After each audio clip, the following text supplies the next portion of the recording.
Jeremy Hill holding down the middle of the day. Live from the Mercedes-Benz of Baton Rouge studios. It's Hunt and Hill. Now on 104.5 ESPN Baton Rouge. Welcome in, Hunt and Hill, on a Thursday from the Mercedes-Benz of Baton Rouge studios here in downtown BR. I am Hunt Palmer. He is Hill, Jeremy Hill, Casey Gaines, Taylor Sharp on the ones and twos. I think your truck alarm's going off. You good with that? Man. Yeah, I'm not good with that at all. Got to get that figured out real soon. I got a text from someone downstairs that said, we're trying to have a meeting and Jeremy's car alarm's going off. Well, we'll try to get that cleaned up. Off to a hot start here on a Thursday show. Excited for it. We'll have a Throwback Thursday edition here at hour number 2. That's always brought to you by AccuTemp, AccuTempBR.com. We currently have texts out to, I believe, 7 or 8 people who played in this football game and have gotten one confirmation, and it's our backup plan. So we'll see what we can get to at 1:15. But Throwback Thursday will commence at 1 o'clock. Jason Kelly, LSU's first-year pitching coach, is going to join us 15 minutes from right now. Very excited to talk to Coach Kelly. We talked to one of his bullpen pieces yesterday. That was Paul Gervais. You missed it on demand and over on YouTube, 1045ESPN.com, and the YouTube page driven by Bayou Ford. My last day of the week, Jay Hill. I'm feeling good. How are you? I'm kind of jealous, man. I know I had my little you rendezvous. just got back. Yeah, but no, it's gonna be a great chance to get some sunshine, get some nice fall weather. I'm kind of jealous. We'll see what happens. We're headed up to New York tomorrow morning, so I'll let you all pilot the ship on a Friday show as we enter the off week. But still loads to get to today. We're gonna start with Mark Ingram being moved over to the New Orleans Saints from the Houston Texans. I think there have been a lot of reaction to this. A lot of it's, well, he's past his prime. He's no good. A lot of it is, he can step right in. He knows the offense. He had a nice career with the Saints. Is that me? Man, we're off to a hot start here with sound. I think that's my laptop making. Yep, it was. Love those ads that you don't click on that just decide they're going to show up. But look, Mark Ingram's got to be the happiest guy in the NFL as of today. You move off a team whose last 2 weeks were a 62-8 beatdown at the hands of the Colts and the Cardinals. That doesn't even include a month ago when they lost to Buffalo 40-0. They have lost 6 straight and are terrible over there in Houston. Ingram back to New Orleans. You can plug him into the offense that he knows and understands. This is obviously a little bit different version of that offense, but what do you make of the move to bring Mark Ingram into New Orleans? Yeah, I think it's a great move. I think the production you thought you were going to get from Tony Jones Jr., you quite haven't seen it. Not to the level that you want to have for a team that's, rivaling to win their division and obviously rivaling to get to the playoffs and have some success there. So you want guys you can trust. Obviously a guy like Mark who's been in this offense, who's had 1,000-yard seasons in this offense, knows his offense at a high level. And I think him and Kamara's always complement each other well. Hopefully they can pick up where they left off because I think I like that move. He's 31 years old. He's been in Houston. He's been carrying the football. He carried it 26 times against the Jags in week 1, got 85 yards. Carried it 14 times against Cleveland in week 2, 16 carries against New England, 18 carries against Indianapolis. Look, the Texans are atrocious. They're just awful. So trying to glean a bunch from his statistics is probably not a great errand. Some of it can be in garbage time when they're down 31-5 in an NFL game. They have a bad offensive line. My thoughts on this are, it's fine. It's fine. Like, this is not a number 1 corner. This is not a quarterback you're signing because yours got hurt. This is not your left tackle. This is a guy you're asking to come in, carry the ball a couple times, catch a couple of checkdowns behind a really good offensive line, and help move the chains and spell Kamara every once in a while. Is he going to make a ton of big plays? No, he's not. He's past his prime. His yards per carry is not great. I mean, he carried it 6 times for 9 yards last week. He's just a complimentary piece, and he's not one that you've got to ramp up real quickly and teach the offense in a crash session. He's got a familiarity with Sean Payton and this offense, played here for a very long time. I think it's fine. It's not a long-term solution. It's not a season-changing play. It makes sense to me why they went out and got him. Yeah, and especially if you see the production and I guess the amount of touches that Alvin Kamara has already had this season, it can be very alarming. Obviously, he's not Derrick Henry. He's not 250, 60-pound running back who can just kind of take that punishment. You want to keep Kamara fresh. This offense really revolves around him, especially with Michael Thomas being out. Just like you said, I think Mark Ingram's not a guy that you're going to give 20, 25 carries to a game. He's going to, come in and do some spell duty and do some short yardage stuff and do the things that he can do well as a football player to complement Alvin Kamara and the Saints offense. So I like the move. I'm excited to see what Sean Payton does and how he utilizes Mark Ingram in this offense. He's a contemporary of yours. He's just a couple years older and obviously played the same position. How much do you think he still has left in the tank? I think he has enough, man. I think if you watch the first game of the season, he looked pretty good. Obviously, it was against the Jaguars, but when you look at the talent they have on that team and just what's around him, just any production in that offense is impressive to me. So obviously, he's going to have a world of a difference with the play calling, with Sean Payton calling plays in the offensive line, blocking in the run game. I would assume that he would have a boost in the numbers, especially the average, just by going to a better team. Look, Saints and Bucks, primetime. Well, not primetime. Afternoon slot on Fox, 3:25 kickoff from the Dome. Right now, looks like Tampa's laying about 5.5 in that game. This is going to be the best atmosphere in the NFL this week. When you look at the Dome, Tampa coming in, you got a chance to tie for first place in the division if you can find a way to win this game on your home turf. Early thoughts on Saints and Bucks from you? Ooh, man, if that offense can't get a little more explosive. And we've kind of seen their defense kind of put them in position to do that all year. Defense played lights out against the Packers, lights out against the Patriots. And they kind of allow that offense to kind of take their time and not really be that explosive. This is going to be the week where you gotta open it up. You're not going to go there and score 14 points or 17 points and think you're going to win that game, especially with that offense that they have and the quarterback that they have. James is going to have to open it up. So, like right now, if you tell me the Saints stick to what they've been doing all year, it doesn't look well. But maybe if Jameis can get hot, they maybe let him throw it 35 times and let that Kamara and Ingram, balance that out.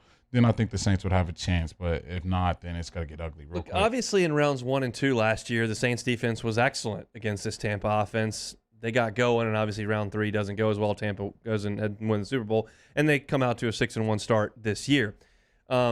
I think the bigger story is not necessarily the Saints' defense against Tampa's offense, because I think the Saints will put up a fight against Tampa. Now, the Tampa will get theirs. They'll move the ball a little bit, and they'll score some points, but I don't expect Tampa to score 35 points in this game. I don't expect them to score 42 points in this game. I think the Saints will put up a fight. So the question to me is not there. It's the other side of the football, and this is where Mark Ingram kind of comes back in. As Sean Payton said, he absolutely expects to see him this week in the game against Tampa. Tampa allows 67 rushing yards a game. The Saints run it for 120. And if you take out the Carolina disaster, they're a physical, excellent running football team. That is the bigger question to me. Can the Saints run the ball and establish long drives against this Tampa Bay front, which is among the toughest in the league? Yeah, that's going to be the question. And what I've seen all year, how teams are attacking Tampa, they don't even try. They don't even try to get those attempts up. They're trying. That's not going to be the case this weekend. Oh, yeah. Sean's got to try them. He has that arrogance, cockiness as a head coach. He's got to at least try to get the run game going. The last thing he wants is Jameis dropping back with that pass rush, 40, 50 times and trying to win that game against Tom Brady. Those quarterbacks dueling head-to-head. You got to give that edge to Tom every time. So I think for the Saints, it's their strategy, what they've been using all year. Play good, sound defense, don't give up big plays, and try to just get the run game going, check it down to Kamara, try to stay out of harm's way. And I think that's going to be their best effort to really try to win this football game, because when I look at the receivers on the outside and the tight ends and everything of that nature, I just don't see how Jameis can really go out there, throw for 4 or 5 touchdowns and 300-plus yards. I just don't think that's going to be their avenue to win this football game. I want to circle back because obviously this is right in your wheelhouse, and it's such an interesting story. But so 2 things on the Saints running back spot. One, is it realistic for Mark Ingram to show up in New Orleans on Wednesday or Thursday, whenever it may have been, whether it was yesterday or today, and play on Sunday for this team? Is that realistic? Oh, that's very realistic. Just obviously in the NFL, you'll see, especially it's really kind of a backup quarterback thing and a backup thing, but they want guys in there that knows the system. And you hear this language, you hear these lingos, you hear the the play call terms for that many years and that amount of time. It kind of gets ingrained in your head, and you don't forget that stuff, and you kind of just pick up and roll with it when you get back. And that's why I think they went that direction with the running back. They could have, hit the free agency pool. They could have made a trade for another guy, but they found a guy that they knew they can get, production from right away because he was in that system before. Okay, now I want to switch over to Kamara. Clearly, what we saw on Monday night every week is not sustainable in terms of a workload for a running back. They bring in Ingram to spell him a little bit. They're going to get Mike Thomas back eventually. They're going to lessen the workload a little bit, but how much. I mean, what realistically is his body going to feel like at the end of November if they keep this up? It's not going to be good. He's a 215-pound running back. So, yes, he works his tail off. He's one of the probably most hardworking running backs I've seen in this league, especially the offseason stuff that he puts his body through. But, man, there's a reason why the shelf lives of running backs aren't that long. You take a pounding. Every defensive coordinator is going to start that meeting on Wednesday morning. We got to hit Kamara. We got to stop this guy, and everyone in the league knows that. So you keep going at the rate he's going at. He's already at 114 carries through 6 games. You're going to be pushing 300, and you throw that on top of all the receptions he's going to get on top of it. That's the issue. It's going to get a little out of hand. So I think this is the perfect time to do it. You kind of saw where your offense was headed, and that's Kamara just being the sunshine, the rainbow, and everything for that offense. So you got to take a little off his plate if you really want to make that playoff push like the Saints believe they really can. Such a big game. I think he's the best guy you got. He's got to get the ball again a lot, and you got to hope that down the line, once you get some guys back, that you can lessen that workload, maybe work Ingram in a little bit more, and then obviously Thomas coming in should take a huge workload off his plate as that becomes the primary target, and not just check it down and see what linebacker Kamara can make miss and give me 8 yards. But fascinating, huge game on Sunday. I'm sure y'all will talk about it a bunch tomorrow as the Saints get ready for Tampa entering the Dome. Should be a raucous environment, and opportunity again for the Saints to move into first place tie with the Bucs if they can win this game. Not something we probably thought after you just laid a clunker against Carolina and then the Giants beat you. So a big showdown for the Saints this weekend. We'll talk a little bit more about it moving forward. Have our NFL discussion. Lots of interesting talking points I want to get to in a huge game tonight. That'll be at 12:30 later in this segment. Of course, Throwback Thursday. We'll crank it up in the beginning of hour 2. I'm very excited about this next guest that we're going to have on, Jason Kelly, first-year pitching coach at LSU. He's got a lot of pieces to move around. Very few proven pieces, and an entire staff that he's got to work with. What's he looking at in this fall? What has he seen that he liked? What's got to get better? All that and more with Jason Kelly from the LSU baseball staff. That's next on Hunt and Hill. Hunt, Homer, and Jeremy Hill. 105 ESPN Baton Rouge. We opened up the playbook and expanded our coverage. Listen daily in high definition on 98.1 HD2. We are 104.5 ESPN Baton Rouge.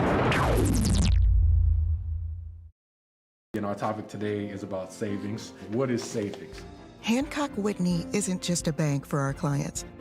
We're investing in our hometowns, making life better for everyone. So keep dreaming. We've got your back. If you're in an accident, a car accident, a slip and fall where you're injured, you need to call an attorney. The defendant insurance company, it's their goal to close the case as quickly as possible and pay out the least amount of money as possible. That's why it's important to call an attorney and call the law office of O.C. Brown. At the law office of O.C. Brown, we're a family-owned firm. We want to be your law firm for a lifetime.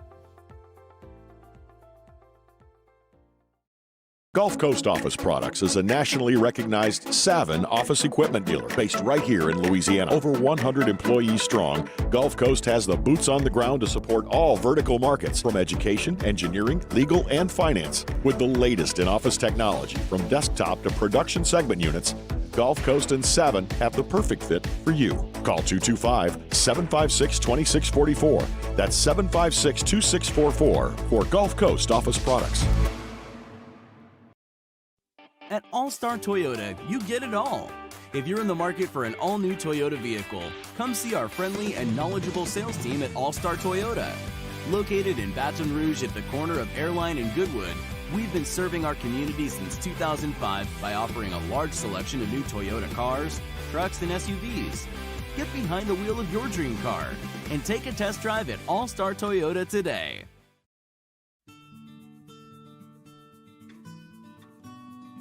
This is a house call. This is a follow-up appointment. This is a diabetes checkup. This isn't just more convenient care, it's more advanced care. This is innovating healthcare at Louisiana's #1 hospital, Auctioner.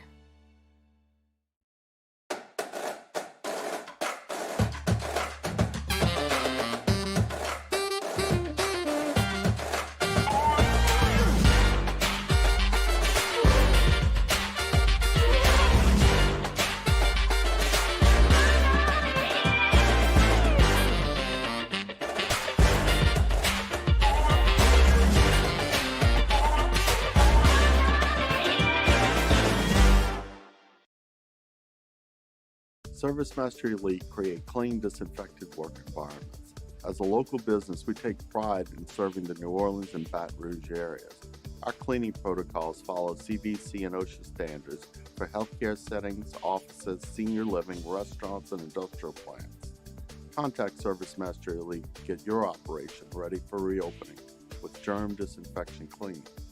Service Mastery Elite, the trusted choice in professional cleaning since 1996.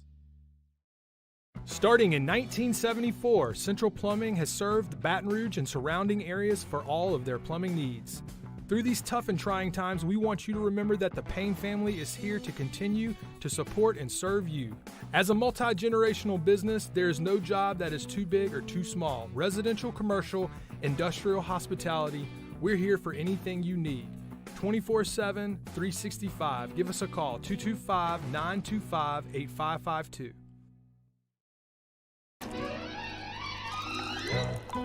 Le posso offrire un caffè? Le posso offrire un caffè? Andiamo insieme da me, non c'è. Coming up on a Thursday edition of Early Line, we let the dogs out and make some underdog picks for Week 8 in the NFL and Week 9 in college football. Plus, we preview Packers versus Cardinals in a big game in the NFC. Join us, 2 p.m., 104.5 ESPN Baton Rouge.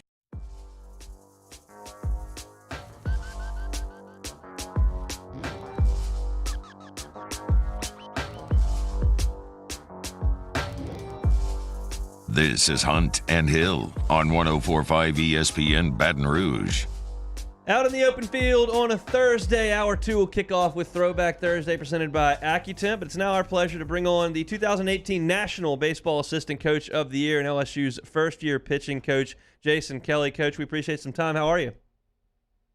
Awesome, guys. Thanks for having me. Absolutely. It is our pleasure. Obviously, last year you were at Arizona State, and Jay Johnson was the cross-state rival in the other dugout. What was it like preparing to face his lineup on a weekend? That was the worst. I mean, I had to do it for 8 or 10 years from Washington to Arizona State, and it was always a pain for me. I mean, they're so good at kind of taking away some of the things that you really do well as a pitching staff and eliminating certain pitches and the way you try and attack hitters. So I'm not kidding when I say this, but I think they scored a run in the first inning. I mean, in almost every game I ever coached against them, because it would take me an inning to kind of figure out what their kind of strategy was going to be against us. So it was always a great battle. He's a great offensive coach, and I'm glad to be in the same dugout as him now. You glad to be in Jacob Berry's dugout as well? Oh my gosh, we actually, last year had a reasonable amount of success against him just in our 3 games against Arizona, but. Gosh, did he tear up the whole West Coast, and watching video on him and now being able to see him live every day, it's just so impressive. The guy's going to be a major leaguer not because he's super talented, which he obviously is, but man, he just works his tail off every day. So he's a great example for our guys, and yeah, I'm excited to not have to deal with him again. Let's talk about your staff. Obviously, the majority of last year, LSU had Jaden Hill, Landon Marceau, and A.J. Levis as the starting rotation. Those 3 guys are out the door. So you've got a lot of bodies and a lot of innings to fill. What is your goal here in the fall? Have you identified guys that you want to look at as starters, or are you just getting them out there and letting the chips fall in the fall, and we'll figure that out in the spring? Yeah, no, we're starting to kind of hopefully pare that down a little bit. We're now into 3 weeks finished with inter-squad games, so we're starting to find out what each guy's capable of, and we haven't seen everything, but I think we've seen enough to maybe pare that number down just a little bit. But I'm really impressed with our group. They've taken well to the things that we're trying to do. They really work. They've been throwing a ton of strikes, been very competitive. So I think we're going to have some good options no matter which way we go, whether it's 3 kind of main frontline starters, or if it's having some guys in the bullpen to be able to shut down some of those rallies later in the game. But I think we're going to have the pieces to hopefully put together a really good group. What guys have really been impressing you so far? I think Razelman gets my attention every time I see him throwing those sliders. Yeah, man, he's got elite stuff, and he was up to 98 on Sunday, and that slider is a work in progress. And to be honest with you, he's been throwing it for about 2 weeks. So it's going to continue to get better and better and better, and it's already an above-average pitch. Yeah, Eric's been great. We've had a lot of guys pitch really well. We've had, Ty Floyd's been good for us the last couple of weeks. We have a junior college transfer named Paul Gervais, who's 6'10", who was up to 98 last week. So he's making strides. We've got a young kid named Cale Lansville, who's a great competitor as a freshman from Colorado. He's been really good. So there's been a lot of really good performances and guys really stepping up. And the thing's open, and they know that. So we've got some guys that are trying to reach out and grab that thing and get into the rotation, which is great to see. Jason Kelly, LSU's pitching coach, is our guest here on Hunt and Hill. We actually had Paul on the show yesterday, and he's a great story, talking about throwing 82 in high school, and then all of a sudden here he is at LSU throwing 98 miles an hour, and we really enjoyed our chat with him. I'd like to talk to you about Devin Fontenot. That's a guy that everyone here is very familiar with. He's been in high-leverage situations in the back end of games his entire career at LSU, and he's spoken candidly in the media about potentially getting a chance to start games in his last year in Baton Rouge. Mm-hmm. What have your discussions been like with Devin, and what have you seen from him in the fall? When we got the job and I came in, he was the first guy Coach Johnson put me in touch with. He and Mikhail Hilliard, and was like, hey, these two guys have a chance to start for us. They have great experience. They've kind of been through the war of the SEC, and so I would love for you to have a conversation with them as soon as you can. And Devin expressed that interest of, hey, I've been kind of grinding at the back end and had some success, but I would really like the opportunity to start. And I said, yeah, I would love to give you that opportunity. And in the back of my mind going, you know what, I don't know. I don't know. This guy's a back end guy. Maybe that's the best place for him. And to, not my surprise, but I've been excited about his transition to the starting spot. He's been really good, throwing 3 pitches for strikes, holding runners. I mean, he's doing everything that you need to do to be in the starting rotation. So we got a long way to go, but he's a front runner, I think, right now to get into that rotation and be a great leader for us. So I'm excited about him. He's exceeded my expectations, and he's a great kid who just loves LSU athletics, LSU baseball, and is just somebody that is a great leader for our guys. Talk about the different challenges it presents, coaching pitching in the SEC compared to the Pac-12, and how hard do you think it's going to be to get 27 outs with some of these lineups you're going to go against? Yeah, that's an interesting conversation, and a lot of people are asking those things. And in reality, it should be a lot of the same. I mean, we're going to do the same things that we've always tried to do, which is command the fastball, throw a secondary pitch for a strike, and compete like crazy. The offenses, obviously, in this conference are well known. The ballparks are smaller, so there is going to be different challenges. And I hope that our guys are willing to do things a little bit different than they have in the past to keep those numbers down. But I think our group can handle that. And as we continue to get more and more experience, I think that we're going to be a challenge for other lineups. And we want people coming in here, thinking that about our pitching staff. Like, man, we're going to have to go to that place and face that staff. They're dynamic. They've got left-handers. They've got velocity. They've got, everything you need to have success. So I like our chances, and I think our guys are going to rise to that occasion. Jason Kelly, LSU pitching coach, is our guest. Every staff's different. Obviously, you haven't even gotten to the season yet. But what is your approach, generally speaking, to midweek games? Would you like to establish a fourth starter who can give you 7 innings in a midweek game, or is that a situation where you'd like to get 6 or 7 guys out there on a Tuesday night getting ready for the weekend? That's going to be kind of specific to this group. I think in general, you'd like to have somebody in that role that can give you 15 outs, can get 5 innings maybe out of that guy. I think that's great. It helps take it easy on the bullpen a little bit, and you can kind of play it more like a weekend, and that's great. But at the same time, I think we're going to have some pretty decent numbers. I think we have a chance to be deep, 1 through 15. So it may be a situation where we want to get guys in for 2 innings apiece to kind of develop that experience, and then it gives us a full gamut of choices as we get into the SEC play. So I don't quite know exactly how we're going to do that yet, but I know we're going to have a bunch of candidates that can take that role on Tuesday, and if it's letting a guy run for a little bit, then that might be the best thing for us. But if it's not, we might be able to run 5 or 6 guys out on Tuesday that are going to have pretty good stuff. Is your preference to identify someone who is generally the closer? Obviously, they couldn't pitch 3 games in a weekend, but that's our guy at the back end, or you want to have multiple guys that you can use depending on where you are in a lineup? I would like to have multiple guys. I think, being able to match up in that last inning is really important. And, in college baseball, and you're seeing it a little more in Major League Baseball, but the ninth inning isn't always the most important inning.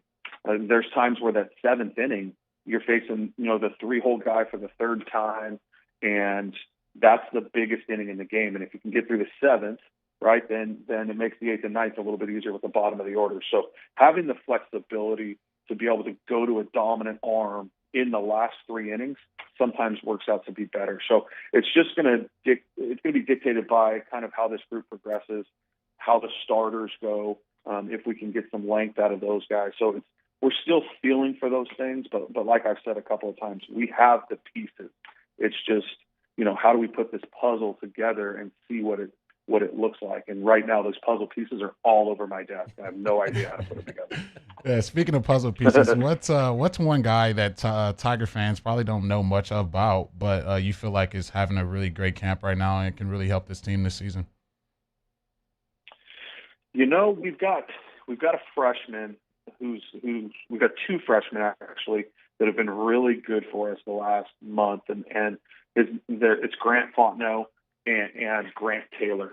They're both young physical kids that are really high potential kids, but have really taken to the system and have really become elite strike throwers and competitors. And they're both big, strong physical kids and great competitors. So those 2 guys, I think that as that process continues with them, they're just going to keep getting better and better. And I think those are 2 guys that you guys may see at the end of the game for us, maybe this year, but in the next 2 or 3 years for sure, because they're both kind of that closer mentality, hard-nosed, tough kids. So those are 2 guys that have exceeded my expectations in the last couple of weeks, and I think they're going to keep getting better.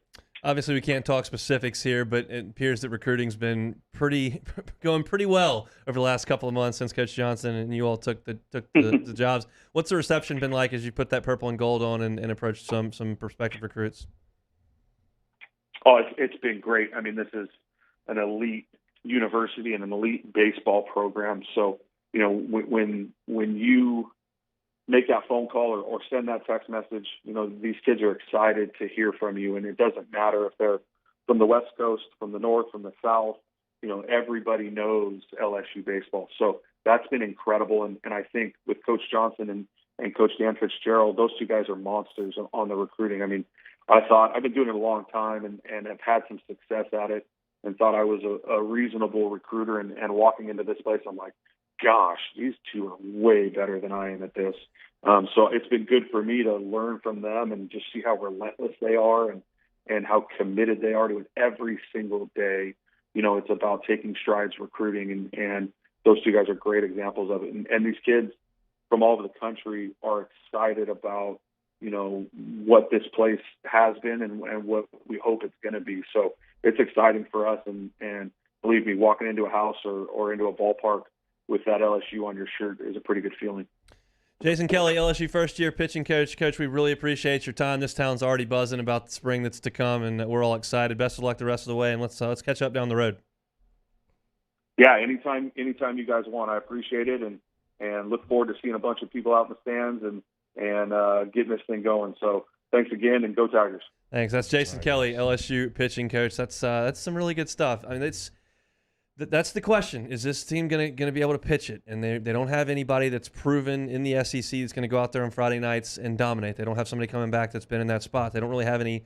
Mikhail Hilliard has had some success in his long time here at LSU, but not necessarily as the ace of the staff. Could have made the argument he was really good there at the back end of last year in his freshman year, but there's a lot of talent. And when I hear Gervais is throwing 98 miles an hour, Raiselman's up there throwing 98 miles an hour, got some freshmen, Grant Fontenot. I saw Grant Fontenot 2 weeks ago, and you could tell he was throwing hard. I didn't see a gun on him, but he was throwing hard. They got some talent, and that's a really fun thing as a coach in any sport when you got all this talent and nobody's guaranteed a spot because no one's really had it. Just let the best man win. Yeah, I think Coach Johnson's repeated that. Coach Kelly's repeated it. It's like they have just Play-Doh right now, and they're trying to build it and form it into something very beautiful, putting the puzzle pieces together, and what a talent and what a team to do it with. just guys coming along and really, developing and really, they're taking their time and finding what pitches that can really handle and really, point the dot at and really be consistent with. So I'm excited to see, how they get these guys around and who's going to be the, the ace, the first guy we put out there on the weekends, and kind of what guys are coming in and middle relieving and finishing the game. So this will be a great Tiger team, and I'm excited to see how they do. I'll put my chips down now and say Devin Fontenot throws the first pitch for LSU this year. I feel pretty confident in saying that. We'll see what happens in March, April, May, June. First pitch, that's going to probably come from Devin Fontenot. We appreciate Coach Kelly for coming on. Look, coaching change in football. We got a bye week. Appreciate those of you all that humored me with some baseball talk for 3 of the days of this week on the show. We loved Paul Gervais yesterday. I gave my observations of baseball on Tuesday's show, and Coach Kelly there was very, very good. If you missed that, just jumping in, Jason Kelly joined us, and you can find that on demand, 1045ESPN.com, or on YouTube, where the Bayou Ford chat is buzzing pretty good. We'll come back. We may have made a little bit of an NFL mistake here. That's next on Hunt and Hill. This is Hunt and Hill on 1045 ESPN Baton Rouge. In times of need, get a full list of phone numbers, websites, and other important emergency information on the Demco Stormwatch page at 1045ESPN.com. Bayou Ford and Bayou Chrysler Dodge Jeep Ram are now open for business and are ready to serve our customers with disaster relief employee pricing off I-10 in LaPlace. If you need sales, service, or fleet, the crews at Bayou Ford and Bayou Chrysler Dodge Jeep Ram are going to do right by you. It's no secret.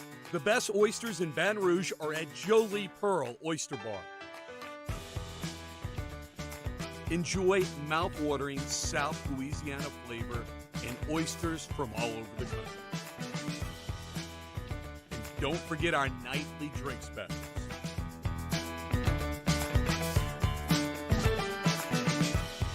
Jolie Pearl Oyster Bar, located in downtown Baton Rouge.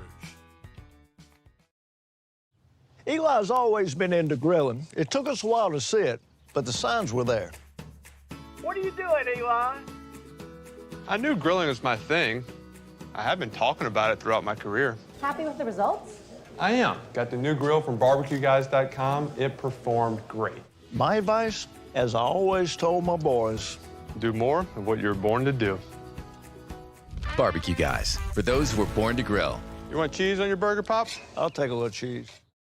Yo, Jake here for Patient Plus Urgent Care Clinic, the place that's going to be convenient for you during an inconvenient time. Look, you hear me talk about my 4 boys all the time, and sometimes things like stitches, well, they happen. And in fact, they have. And Patient Plus is always taking care of us, just like they'll do the same for you. And now with 7 convenient locations across the Baton Rouge area, open from 9 a.m. until 9 p.m., 7 days a week. And also at PatientPlusUC.com, you can sign up for your appointment on the way to the clinic. That's Patient Plus Urgent Care Clinic. Get in and get better.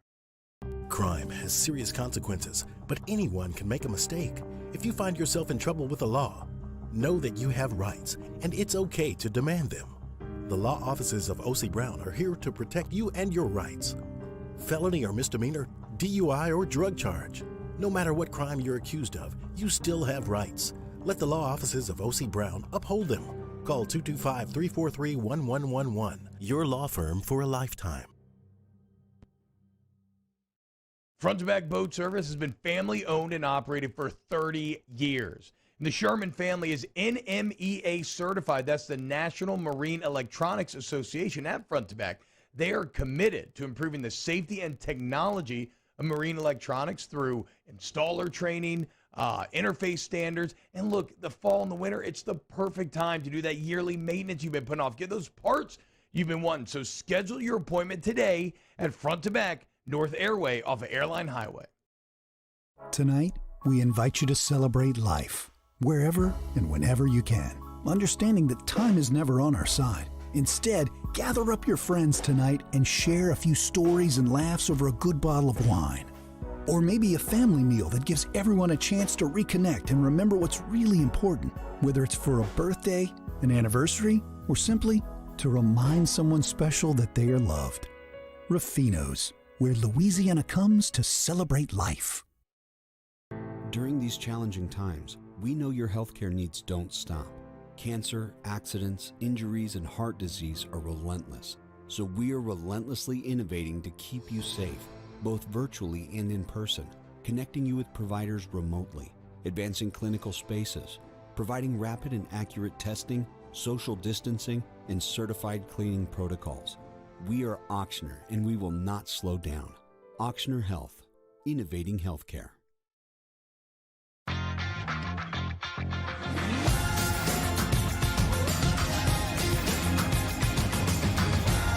Hey, it's Matt Moscona inviting you to join us for Thursday's AFR, presented by the Aesthetic Medicine and Anti-Aging Clinics of Louisiana. We'll start to preview Saints-Bucks with Mike Triplett. Ryan Clark is in studio, and our Fantasy Blitz. Join us, 3 to 6, 104.5 ESPN Baton Rouge.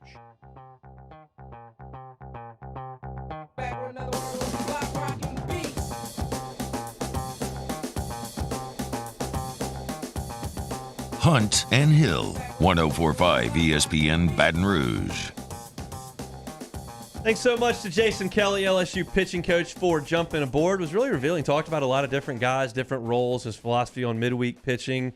Also talked about trying to get Jay Johnson's lineups out for 7 years and how that didn't go so hot. But we appreciate Coach Kelly for jumping aboard. That was some really good stuff. We'll jump back into the NFL now here. Jeremy, you weren't here last Friday, so you didn't get a chance to do any tweaking to your Super Bowl contenders list. I chopped the Browns last week, so they're out. So at this point, I've only got 4 NFC teams. I've got the Packers, Bucks, Cardinals, and Rams. I've only got 4 AFC teams: Bills, Ravens, Chiefs, and Chargers.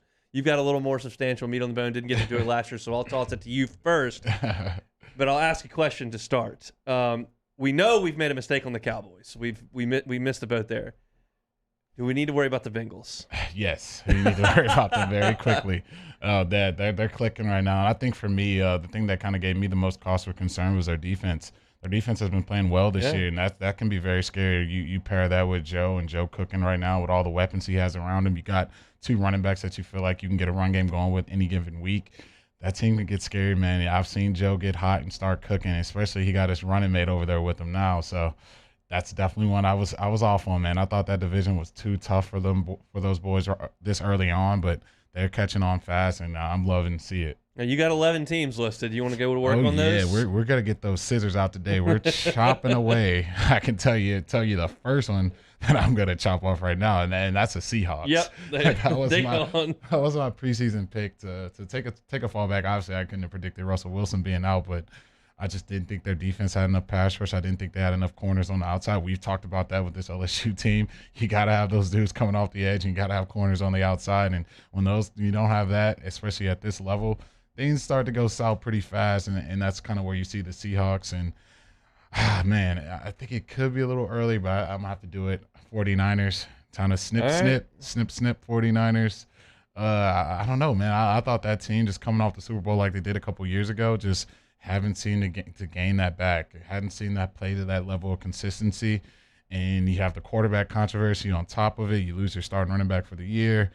Things just aren't looking good. So I don't think the Niners can get it done at this point. So I'm going to take them out. Still feel good about the Packers. It's Aaron Rodgers, man. The dude, he has stake in the Bears now, so he's probably flying high ahead at all-time level. The Bucs, obviously, Mr. GOAT at quarterback. They're doing their thing. And the Cards, that could be the best team in football right now. Let me bring up the Cardinals real quick as you talk about that. Obviously, they play the Packers tonight. That is a massive game. Mm-hmm.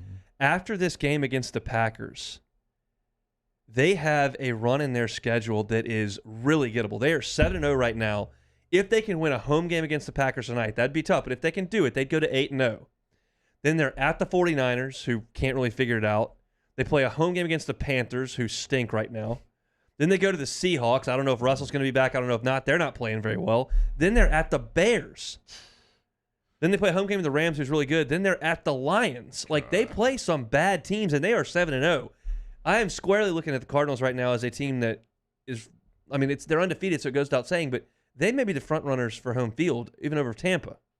They could be. And that was my guy Kyler, my preseason pick for, dark horse MVP, and he has been balling.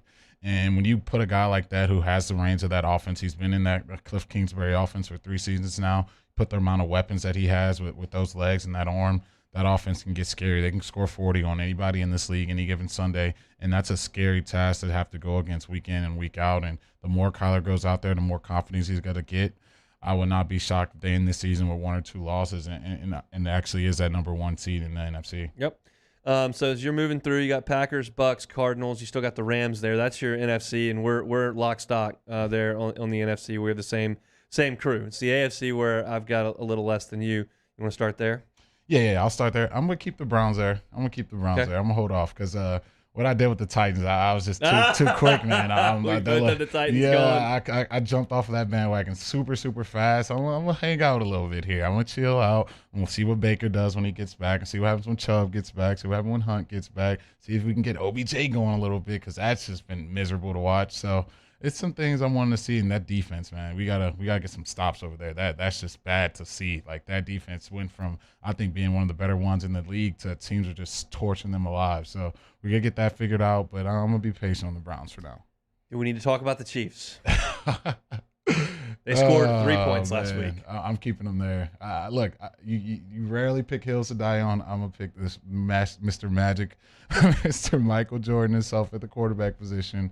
Hasn't had the season he would love to have, but if there was any team to figure it out and score a ton of points, it'd be this team. I'd really jump off if you didn't still have Tyreek Hill, if you didn't still have Travis Kelce, if Andy Reid still wasn't dialing them up with Bieniemy.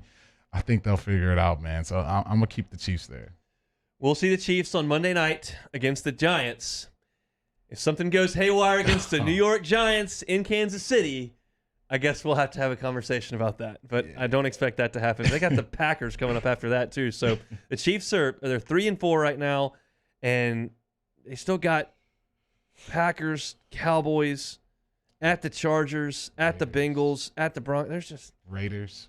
Yeah, that's no sleep game. This year that's a Thursday night game. No, it's a Sunday night game. Yeah, I mean, I'm not going to jump off the ledge just yet with the Chiefs, but I'm thinking about it. And I've been overzealous because, I mean, obviously not even including the Cowboys. We cut the Titans. The Bengals never even made it. There are some teams now that I'm feeling not so great about that I've chopped off, but I'm going to leave the Chiefs there for one more week. You lose to the Giants, we don't talk anymore. That's the end of the discussion. Oh yeah, we're getting the scissors out if they lose to the Giants. I like my other AFC picks. I think Lamar.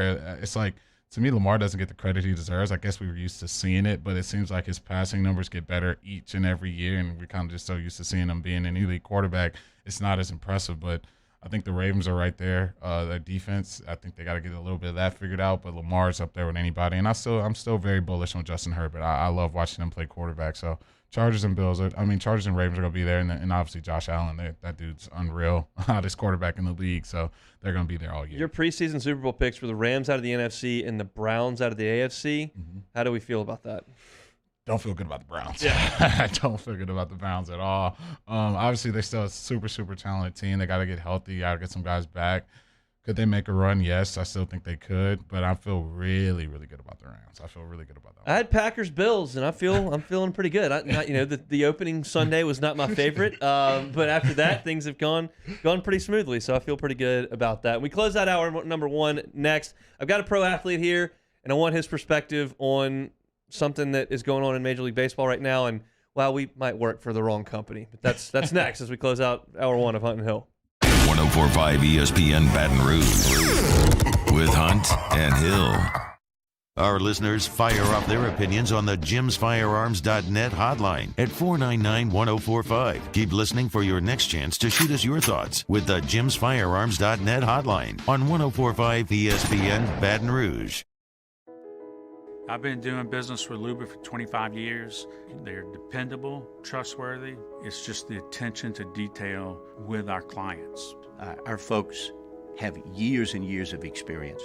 They're highly trained professionals, but many companies have that asset.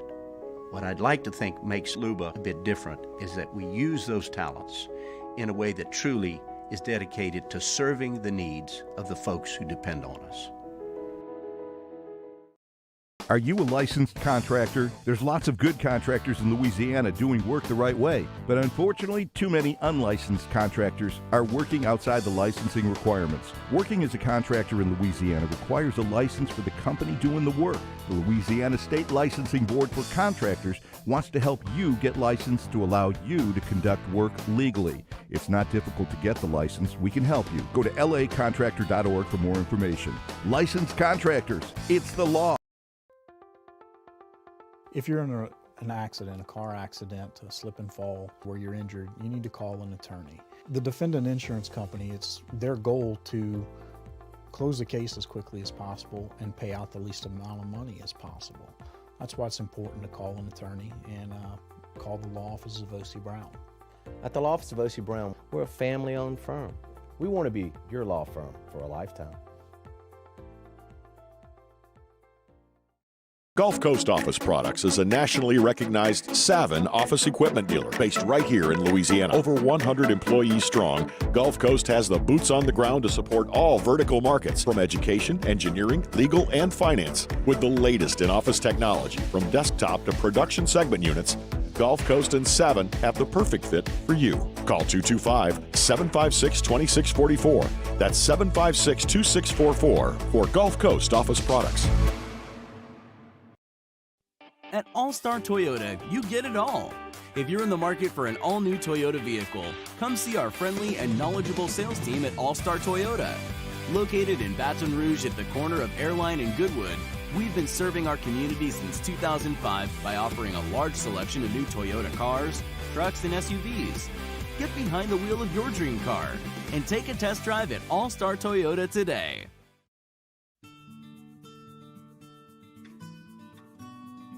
This is a house call.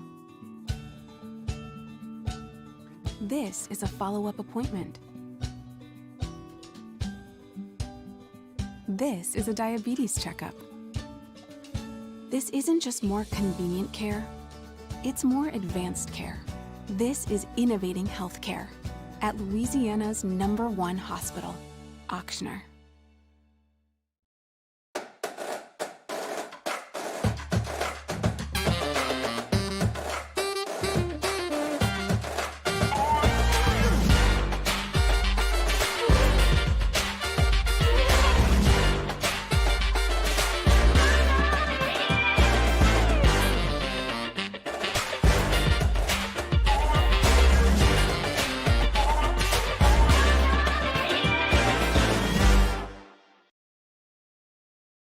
Service Mastery Elite create clean, disinfected work environments.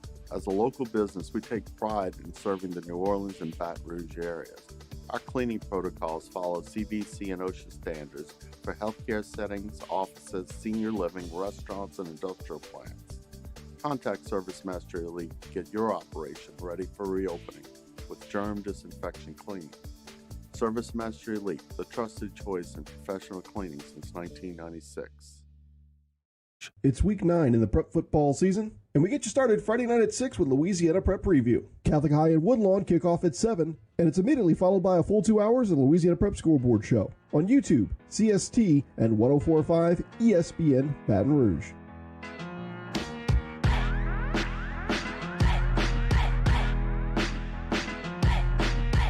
Hunt and Hill, 104.5 ESPN Baton Rouge. All right, the Astros cheated. We know that. Obviously, that affected you as the Yankees were part of that situation. And they got caught. And it was a huge scandal, and everybody's aware of the whole thing. They won a World Series game last night. Jose Altuve hit his 22nd postseason home run. To the best of my knowledge, and anyone else's that's paying attention, they are not currently cheating and are back in the championship series for the 5th straight year and in the World Series for the 3rd time. If they go out there and win this World Series against the Braves, you're a pro athlete. I mean, these guys cheated. They took, I mean, that's people's livelihood. They're hitting homers off relievers. They're getting sent down to the minors and cut. I mean, it's a big deal.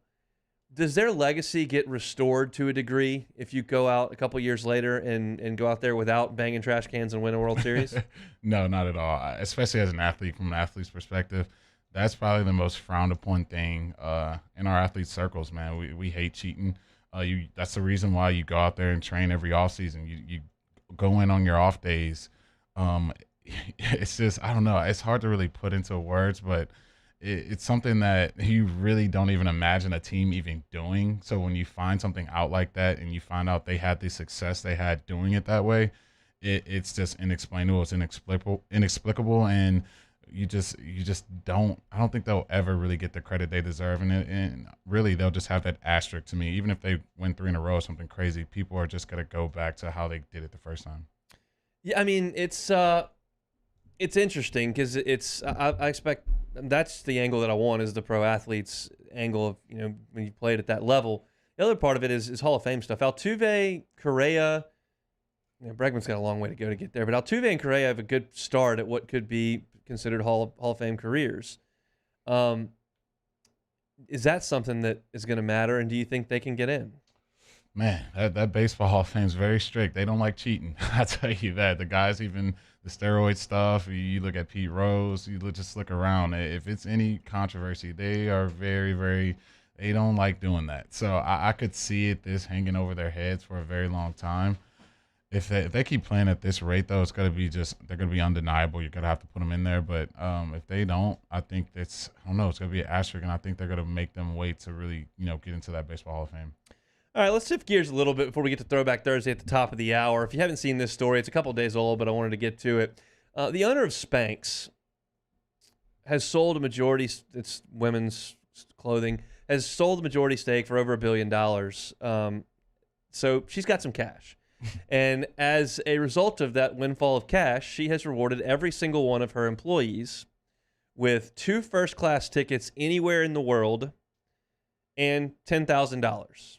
So basically, go do whatever you want on a trip. So the question is, if I gave you 2 first-class tickets anywhere in the world and $10,000, where would you go? Oh, man. Ooh, anywhere. Man, I'm thinking Greece. I'm thinking a little Portugal. I'm thinking a little Dubai. You're thinking, give me one. Oh, man, I guess I'll flip a coin. Let's go. All right, I'll go Greece. I'll go Mykonos in Greece. I just like the water, like the setup. I watched a little Troy back in the day. It gives me the same vibes. Yeah, let's go Greece. See, okay, so that's where I am because this is, if I get this opportunity, I'm gonna have to obey the boss, and the boss is my wife, who is 6 months pregnant, so we probably delay things a little bit. But I think she would want to either go to Greece or the Maldives. So that would be, I would say Greece is where we would go if I got this opportunity.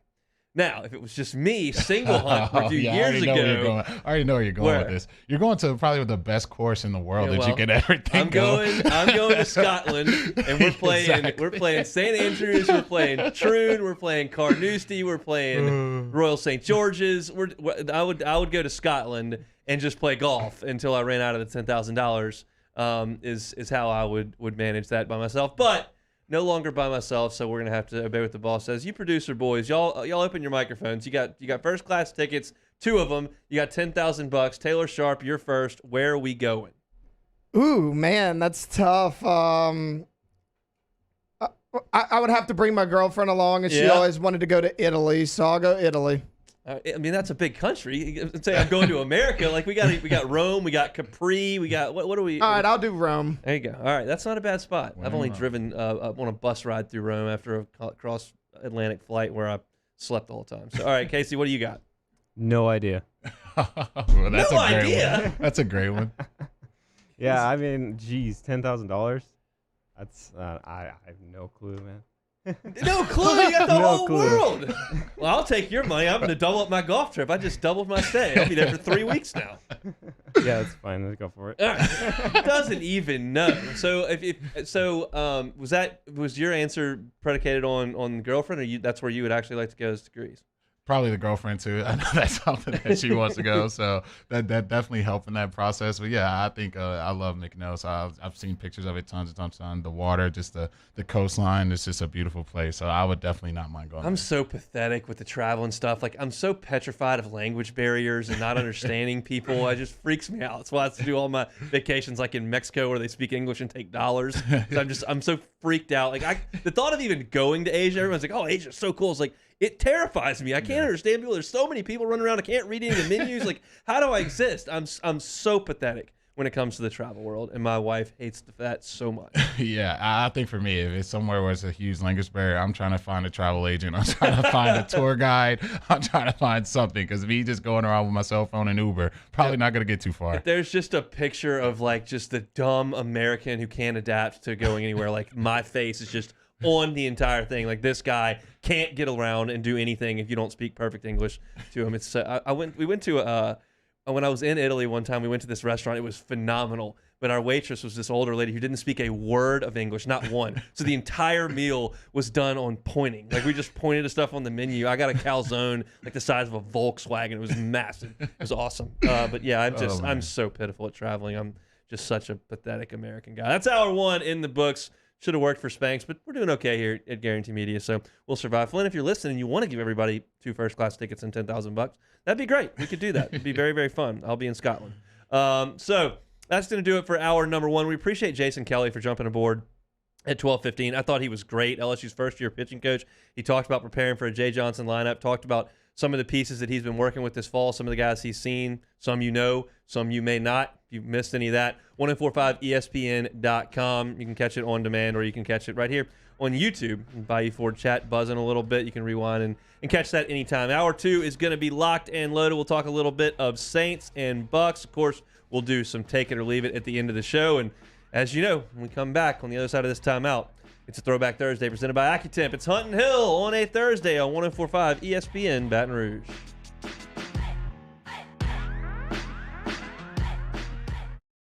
And our topic today is about savings. What is savings? Hancock Whitney isn't just a bank for our clients. We're investing in our hometowns, making life better for everyone. So keep dreaming. We've got your back. Yo, Jake here for Patient Plus Urgent Care Clinic, the place that's going to be convenient for you during an inconvenient time. Look, you hear me talk about my 4 boys all the time, and sometimes things like stitches, well, they happen. And in fact, they have. And Patient Plus is always taking care of us, just like they'll do the same for you. And now with 7 convenient locations across the Baton Rouge area, open from 9 a.m. until 9 p.m., 7 days a week. And also at patientplusuc.com, you can sign up for your appointment on the way to the clinic. That's Patient Plus Urgent Care Clinic. Get in and get better. It's no secret. The best oysters in Baton Rouge are at Jolie Pearl Oyster Bar. Enjoy mouth-watering South Louisiana flavor and oysters from all over the country. And don't forget our nightly drink specials.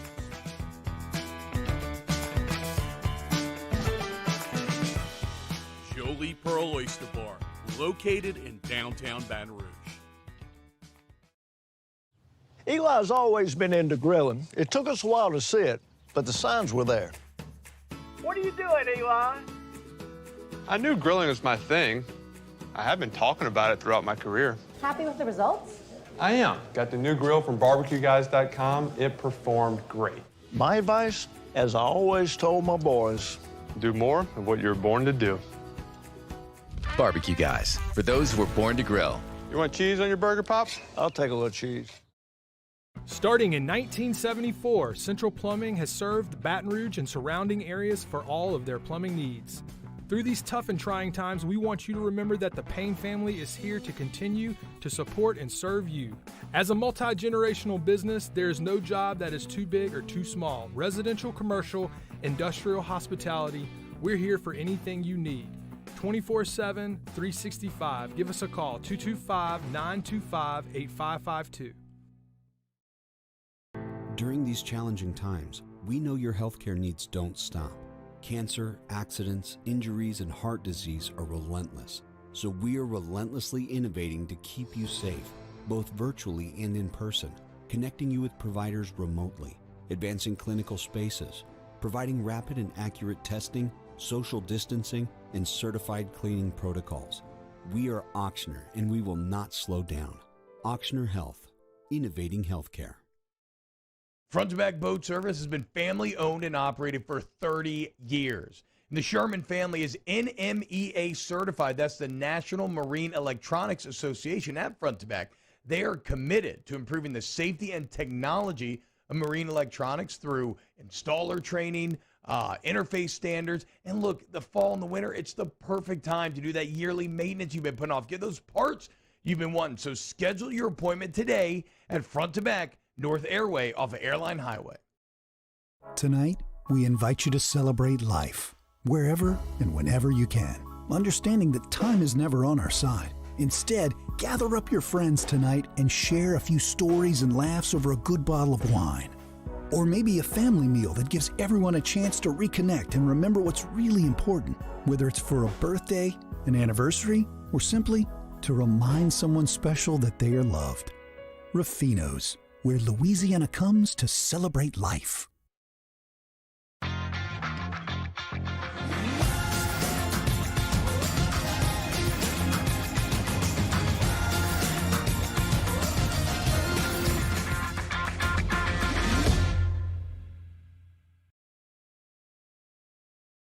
Callahan Injury Lawyers. 1, 2, 3.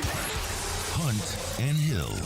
Tom Palmer, Jeremy Hill, holding down the middle of the day. Live from the Mercedes-Benz of Baton Rouge studio, it's Hunt and Hill. Now on 104.5 ESPN Baton Rouge. Hour 2 on a Thursday. One more hour left in my work week, Jay Hill. I'm feeling pretty good about that.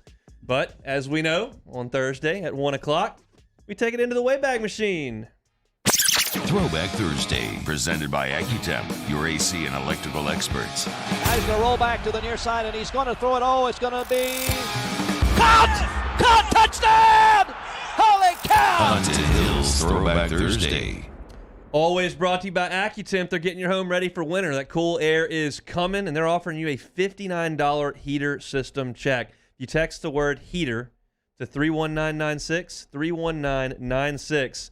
They'll come out, check your heater, get it ready for the winter months. AccuTempBR.com, service to the highest degree. All right, let's throw it into the Wayback Machine. Who doesn't love a free trip to California? We were just talking about free trips. Who doesn't love bottle service in a club? That's good. Washington, D.C. shopping sprees? All that's really good when it's paid for by somebody else. Most of us would sign up for that. And that would be fine because most of us aren't student athletes and it's not 2010. But in the summer of 2010, North Carolina defensive end Marvin Austin started openly tweeting about such lavish experiences. And the NCAA said, let's take a look at that, Mr. Austin. Well, they didn't have to search too long to uncover some significant issues going on in Chapel Hill, North Carolina. Former players were buying flights for current players. There were cash payments, lots of good stuff. And when the dust settled, 13 players were implicated in all this. Austin was one. Star defenders Bruce Carter, Quan Sturdivant were others. The entire starting secondary for North Carolina.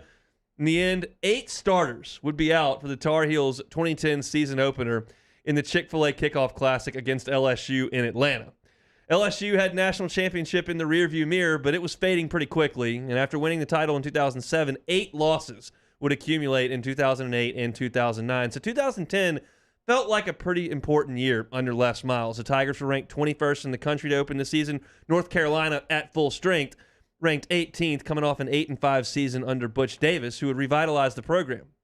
Prior to Davis taking over, North Carolina had just one winning season in its last 6, but he had won 8 games in consecutive years and stocked the shelves with some pretty fine recruiting classes. Unfortunately for Davis, many of those prize recruits would be watching this one from the seats. So with North Carolina's roster depleted, the Tigers entered as a 7-point favorite. And for the first half, that felt pretty light. The Georgia Dome was split, purple and gold on one side, Carolina blue sweater vests covered the other. And the 2010 season was underway. North Carolina was feeling generous early on. That puts it mildly. On the Heels' second play from scrimmage, LSU made their first big play. White's first carry. And it's a good one. Fumble, that's been his problem. LSU has it. It has plagued Johnny White throughout his career. And Brandon Taylor recovers that fumble, and it'll be LSU football. The Tiger offense led by Jordan Jefferson, Stephen Ridley, Terrence Tolliver, Reuben Randall, among others. Couldn't do much with that opportunity. And then Josh Jasper trotted out for a 40-yard field goal that doinked off the right uprights. No worries, though. The defense got the ball back 2 plays later. TJ Yates dropped a snap. Lamine Barrow fell on it at the Carolina 30, and the Heels were giving away fumbles like hundreds under the table had been going earlier that summer.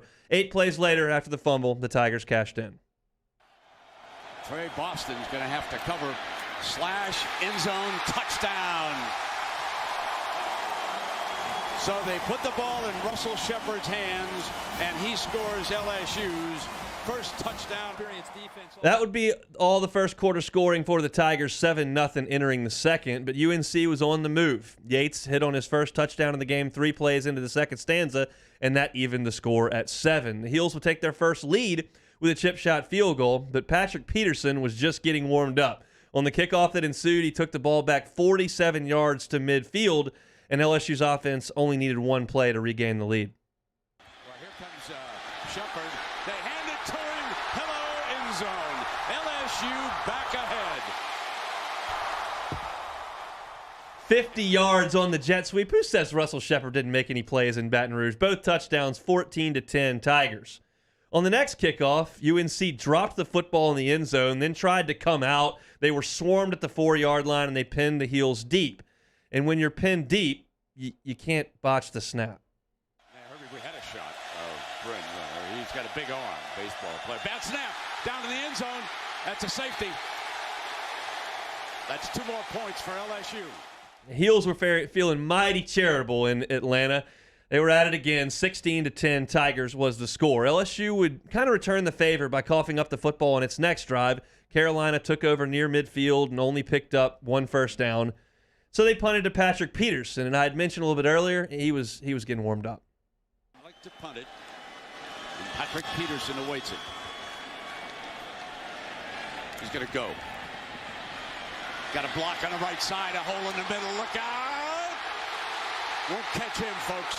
Forget about it. You'd have to have Deion Sanders out there to catch him. That's 86 yards and the touchdown.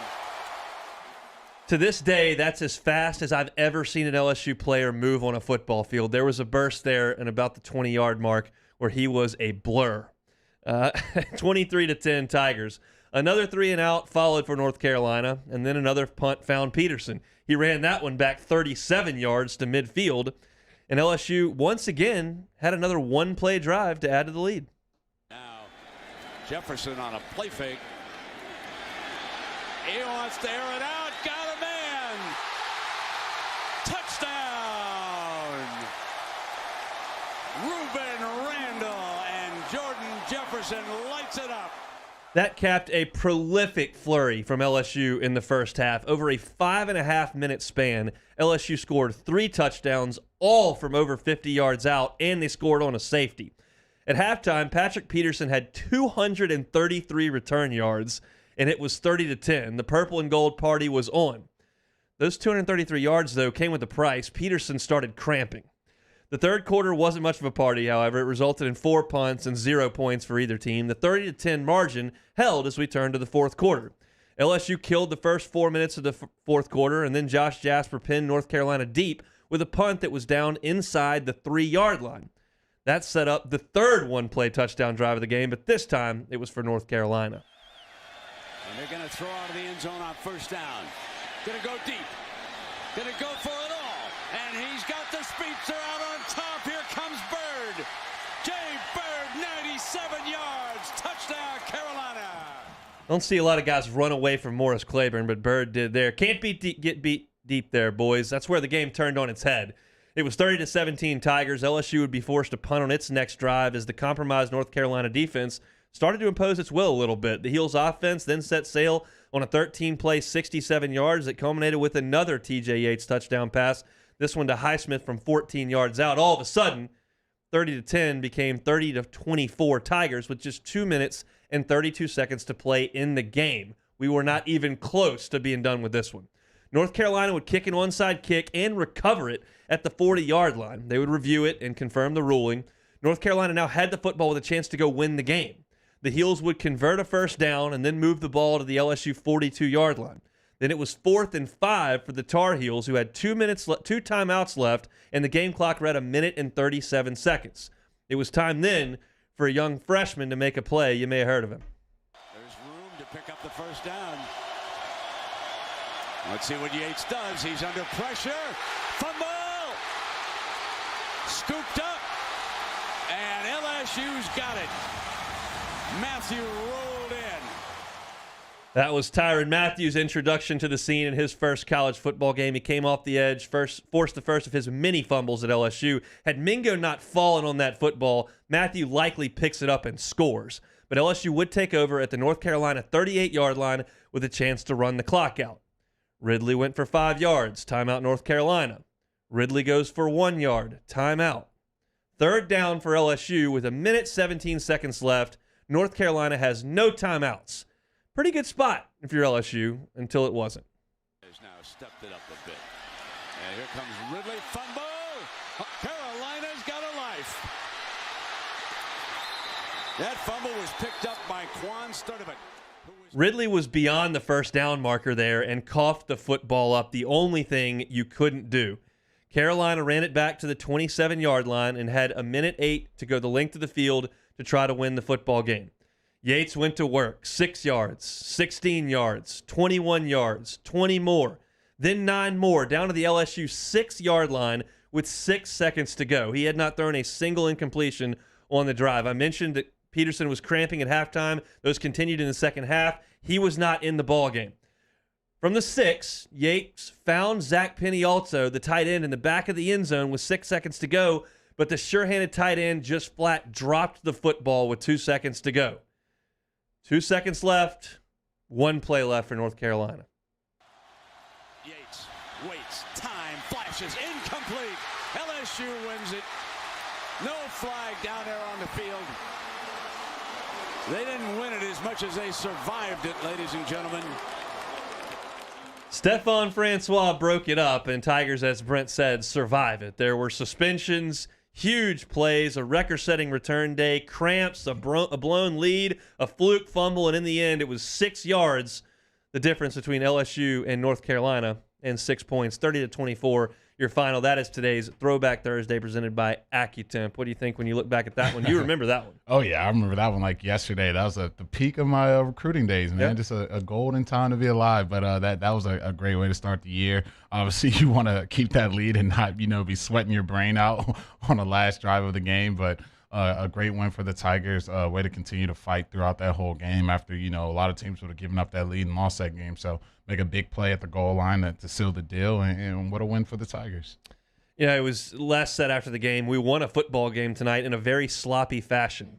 If we just play efficient football, the game is not even close. We got to tie up some loose ends right now, and that's really the case. When you went through that flurry in the first half with the kick returns and the 50-yard bomb to Randall and the snap out of the back of the end zone, you're just running all over these guys, and then all of a sudden, the second half, LSU did not score a point in the second half of that game.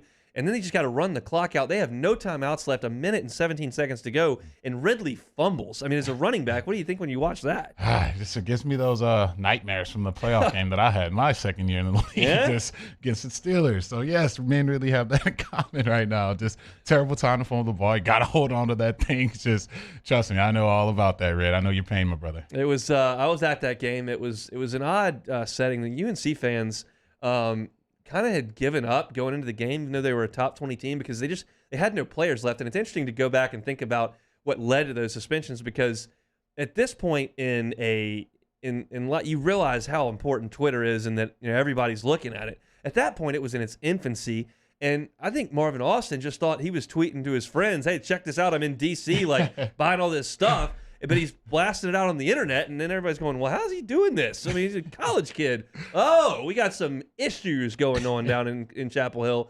And so it created that enormous deal. And then North Carolina down really their entire defense, found a way to do it. And TJ Yates that day, as I pull up the box score for that game, he threw for some obscene amount of yardage, 412 yards and 3 touchdowns in that game without a pick. Obviously, we didn't know much about TJ at the time, but he was going to be a guy who started some NFL games. Yeah, he had a day. Obviously not the start that they would love to have in that game, but he kept them in it.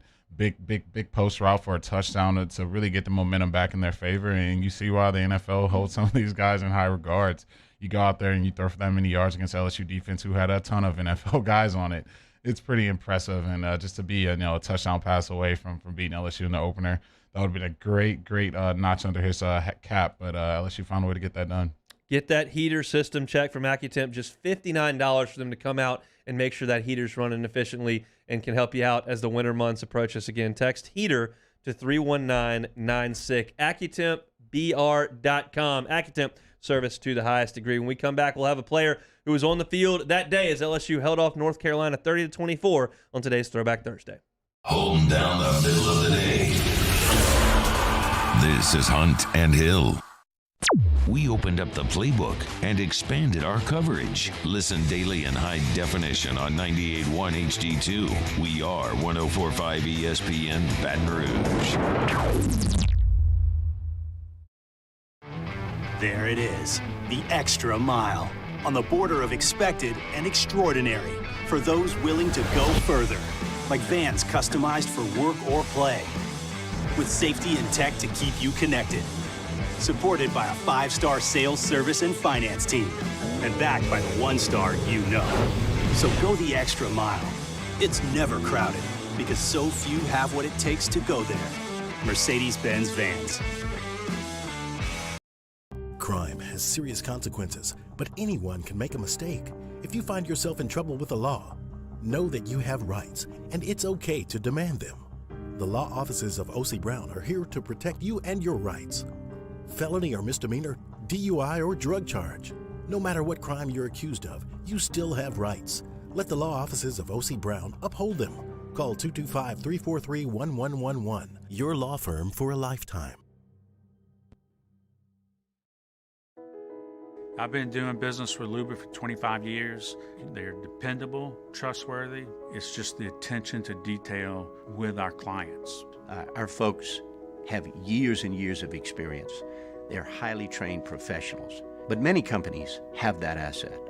What I'd like to think makes Luba a bit different is that we use those talents in a way that truly is dedicated to serving the needs of the folks who depend on us.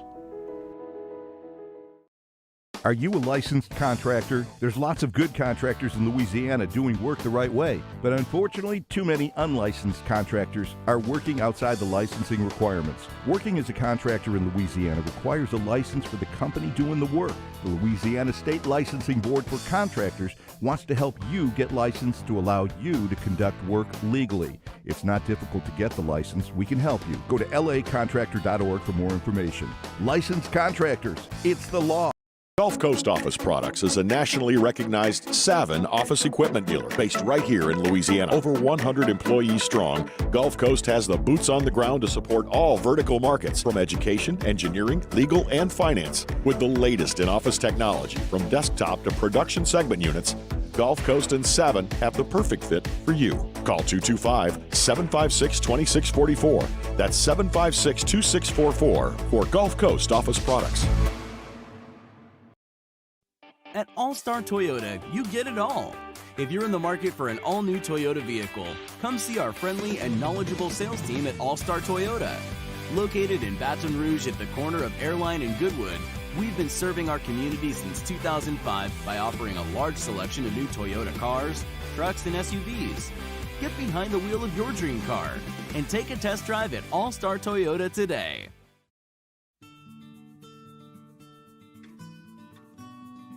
This is a house call. This is a follow-up appointment. This is a diabetes checkup. This isn't just more convenient care, it's more advanced care.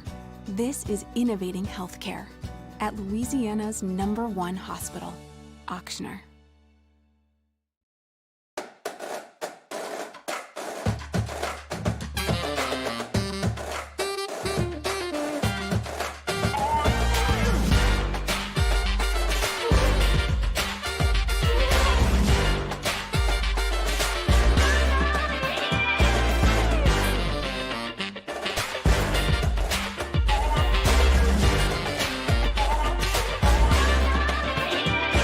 Coming up on Fridays off the bench. It's an extra spooky Halloween edition, and Rivers Huey stops by for champagne and football. Off the bench, 104.5 ESPN.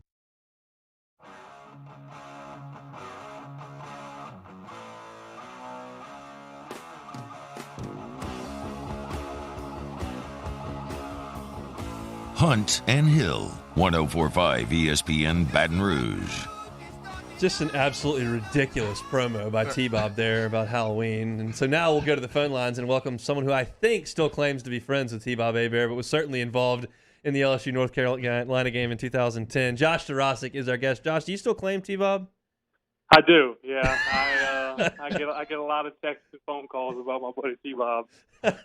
Well, we appreciate your time here. Every week we look back at an old LSU game, and this week it's a bye week, so we weren't looking at an SEC team. Wanted to go back to that wild North Carolina game for so many reasons. I started it with the fact that all those North Carolina players got suspended before the game. Was that even a talking point for y'all going into that game? Oh, yeah, most definitely. I mean, we had all summer, fall camp. I mean, everything was basically predicated towards that season opener. So when we got the news that all these guys are going to be out, we started trying to flip through to figure out who the backups were going to be playing in those spots and positions, especially for us as an offensive line. The defensive line was decimated with those suspensions. And I was looking forward to playing against, Marvin Alston and a handful of other guys. It had kind of been a back and forth Twitter deal, I think, during the summertime, just hyping up the game, and everybody was excited about the big season opener. So we'll kind of go through it, but I want to get your thoughts on, do you think there was an element of y'all that once you jump out 30-10, you're hitting touchdowns from all over the field, that maybe they're suspended, we're up 30-10, we're scoring 50-yard bomb touchdowns, that maybe y'all let off the gas a little bit, and why you didn't get anything going in the second half? Yeah, the third quarter was stale. We definitely jumped out early. The defense with the turnovers, the big plays on offense, and really just kind of having their number in the first half, and then in the second half, I think we let off the gas a little bit. And true to our nature as far as for the offense that we played in, the style was to try to get a lead and let the defense do its job and hold them. And it got scary towards the back end. Talk about playing in those season openers. Were you ever a fan of the neutral site games? And talk about the challenges, like kind of being flat in that second half. Do you think being at home that would have been avoided? I think that, having that home field, playing in Death Valley, the energy from that place. But, being in Georgia and Atlanta, that was another dome that we were familiar with and excited to play in. I really enjoyed having the opportunity to play in those big matchups for season openers because I felt like it gave us an edge in the off season versus the seasons whenever we started off playing a non-conference opponent that wasn't necessarily up to the standard. I think we got slower starts in those years. Obviously, I'm a fan. You and Jeremy played in the game, and you're focused on winning games. But there are ever times where you look out on the field and go, wow, like Patrick Peterson does that to a fan. In that game, did he do it to you? Yeah, definitely so. I had just kind of tried to remember some of the big plays and the things that were happening whenever he told me about coming on. And that was one of the things that I thought about. The season before, it was Trenton Holiday on the back end, taking all the punt returns and kick returns. And Patrick Peterson, Chad Jones, and a handful of other guys contributed. But this was really his chance to step up on a big stage. And he's trying to win a Heisman Trophy that year. So he comes out with that type of mindset in the season opener. And I can remember whenever he went to the locker room when he was cramping up, I think he had to get an IV. And it was kind of like, oh, man, hopefully we can get this guy back out here because he's electric. Talk about what it was like blocking for Stephen Ridley. I know he had almost 20 carries that day. What was your experience like blocking for him? So, the first play of the game, something that, for us as far as for the 07 class, was a big blow was Will Blackwell got hurt. And Ridley, Will, and I were roommates. And Ridley fell on his ankle and broke his ankle, and he came out for the rest of the game. And I think, once we realized that Will wasn't coming back in, Ridley really tried to put it on his back. And he was trying to have a breakout season from the year before, really trying to be the premier running back. And we had a crew of guys, but, one guy would get a hot hand, and that's typical of what Les would like to try to do in a game plan, whoever had the hot hand each game. And Ridley was the feature. And he had a good game. He put the ball on the ground a couple of times, which I know if he could take some of those back, he would. But for what we needed, when we needed first downs, he got them. Josh Durasic is our guest, throwing it back to LSU, North Carolina in 2010. All right. You're on the sideline watching that defense try to hold him after the Ridley fumble. What was going through your mind as they were marching down the field? Yeah, that was definitely a part where you start trying to think back about some opportunities in the game that you wish you could have extended some drives and got some points, because all of a sudden that 30-10 lead now down to a chance for them to come back and win. I just remember thinking that, our defense had done a good job against us in camp as far as for some of those 2-minute drills and those opportunities they had. They could get some stops, and so I'm hoping here we go. We're going to get the stop that we needed. And when it finally was ball game, it was definitely kind of let out a sigh of relief that we were going to walk out of here with a win because we almost let that one slip up. We appreciate your time so much, Josh. One more for you before we let you go. You've watched this LSU football team struggle to run the football time and time again. When you watch this LSU offensive line, what do you see? Yeah, I think that, the big thing is just trying to get some continuity amongst 5 guys that can play together consistently. And I thought we had that coming out into the Florida game with a couple of guys that had played with each other, and kind of takes me back to my senior year in 2012 with our offensive line that finally was able to put things together midway through the season in the South Carolina game, the big running back game for Jeremy Hill. And we were able to finally, break out. And it was because we had a group of guys that were able to play with each other. And we finally got used to, playing next to each other. And I think that, for this offensive line, if we can just get some consistency with the guys that are up there, it can make all the difference in the world. Yeah, I was talking with Hunt earlier. I told him, man, we got to call Josh the Clowney stopper, man. Clowney disappeared when you start blocking him for 60 minutes. But I want to ask you, I'm going to put you on the spot here, Josh. Next head coach, who you want to see? Oh, man. I definitely think that, a guy that has an offensive background. I've heard some big names that have been thrown out there as far as for the Jimbo Fishers of the world, Lane Kiffin. I've also, heard some rumors swelling about Dabo and some other guys. And, look, we need a guy that can come in and take a program that's primed. It's not like this program's been set back 5 years. This program's primed and ready to go. It needs the right guy to come in and take control. And I think that I trust Woodward's going to make that decision. And, the guy, whoever comes in, like I said, he's going to have a locker room and a roster full of guys that are ready to go. And I don't think it's going to take a long time to turn it around. Josh Durasic, former Tiger offensive lineman, we appreciate your time. All the best, man. Thank you, guys. Thanks for having me. He is Josh Durasic, part of Throwback Thursday, presented by Accutim, going back to LSU and North Carolina in 2010. South Carolina, that's you guys running all over. Yep. You said your boy was just stonewalling Jadeveon Clowney. Man, yeah, that was a beautiful day. We talk about that. That was kind of a Les Miles thing, and you put the red dot on a particular player, and that means you're getting our full undivided attention for 60 minutes, and that week it happened to be Jadeveon Clowney. And honestly, we didn't have to help Josh much. He was locked in that day. He had 0 sacks. No, he had, I think, 1 tackle for loss, but that wasn't Josh's fault. He was unblocked on the backside. So, man, he did a hell of a job on him that day. Obviously, number 1 recruit in the country. Obviously, number 1 pick in the draft. He was hype, if you've ever seen hype, and Josh had a day against him. If I recall, the right side of your line was a pair of freshmen that day, Vidal Alexander and Trey Turner. Does that sound right? Yep, you're right. I heard about that. Vidal was Trey might have been a sophomore. He was a redshirt freshman, maybe. I think it was a redshirt freshman, and then Vidal, because I think Trey left after his redshirt sophomore year the next year. So yeah, that's. But I remember that. I covered that game, and it was like 2 freshmen out there against a South Carolina team that's probably at least top 10, maybe top 5. They were good. That was when Spurrier had it cooking. Yeah, and that was a huge win in Tiger Stadium for your boys in the purple and gold. Awesome Throwback Thursday. We appreciate everybody for getting involved in the Bayou Ford chat, and for Josh Durasic jumping aboard. Come back, 30 more minutes to go in my work week. It's Hunt and Hill on a Thursday. Hunt Palmer, Jeremy Hill, Hunt and Hill. In times of need, get a full list of phone numbers, websites, and other important emergency information on the Demco Stormwatch page at 1045ESPN.com. If you're in an accident, a car accident, a slip and fall where you're injured, you need to call an attorney. The defendant insurance company, it's their goal to close the case as quickly as possible and pay out the least amount of money as possible. That's why it's important to call an attorney and call the law offices of O.C. Brown.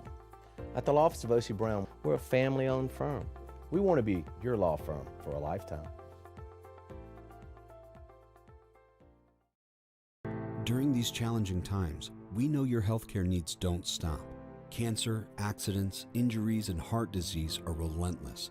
So we are relentlessly innovating to keep you safe, both virtually and in person, connecting you with providers remotely, advancing clinical spaces, providing rapid and accurate testing, social distancing, and certified cleaning protocols. We are Auctioner, and we will not slow down. Auctioner Health, innovating healthcare.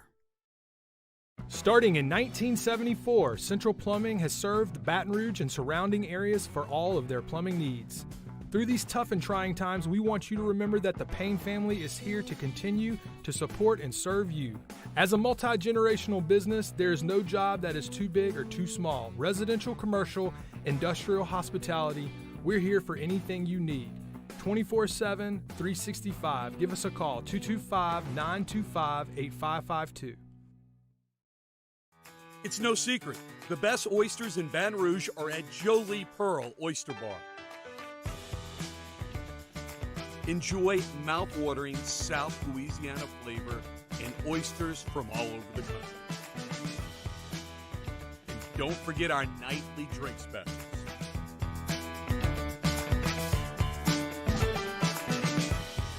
Jolie Pearl Oyster Bar, located in downtown Baton Rouge. Eli's always been into grilling. It took us a while to see it, but the signs were there. What are you doing, Eli? I knew grilling was my thing. I have been talking about it throughout my career. Happy with the results? I am. Got the new grill from barbecueguys.com. It performed great. My advice, as I always told my boys, do more of what you're born to do. Barbecue Guys, for those who were born to grill. You want cheese on your burger, Pops? I'll take a little cheese. Yo, Jake here for Patient Plus Urgent Care Clinic, the place that's going to be convenient for you during an inconvenient time. Look, you hear me talk about my four boys all the time, and sometimes things like stitches, well, they happen. And in fact, they have. And Patient Plus is always taking care of us, just like they'll do the same for you. And now with 7 convenient locations across the Baton Rouge area, open from 9 a.m. until 9 p.m., 7 days a week. And also at patientplusuc.com, you can sign up for your appointment on the way to the clinic. That's Patient Plus Urgent Care Clinic. Get in and get better. ServiceMaster Elite create clean, disinfected work environments. As a local business, we take pride in serving the New Orleans and Baton Rouge areas. Our cleaning protocols follow CDC and OSHA standards for healthcare settings, offices, senior living, restaurants, and industrial plants. Contact ServiceMaster Elite to get your operation ready for reopening with germ disinfection cleaning. ServiceMaster Elite, the trusted choice in professional cleaning since 1996. Front to Back Boat Service has been family owned and operated for 30 years. And the Sherman family is NMEA certified. That's the National Marine Electronics Association at Front to Back. They are committed to improving the safety and technology of marine electronics through installer training, interface standards, and look, the fall and the winter, it's the perfect time to. Coming up on a Thursday edition of Early Line, we let the dogs out and make some underdog picks for Week 8 in the NFL and Week 9 in college football. Plus, we preview Packers versus Cardinals in a big game in the NFC. Join us, 2 p.m., 104.5 ESPN Baton Rouge.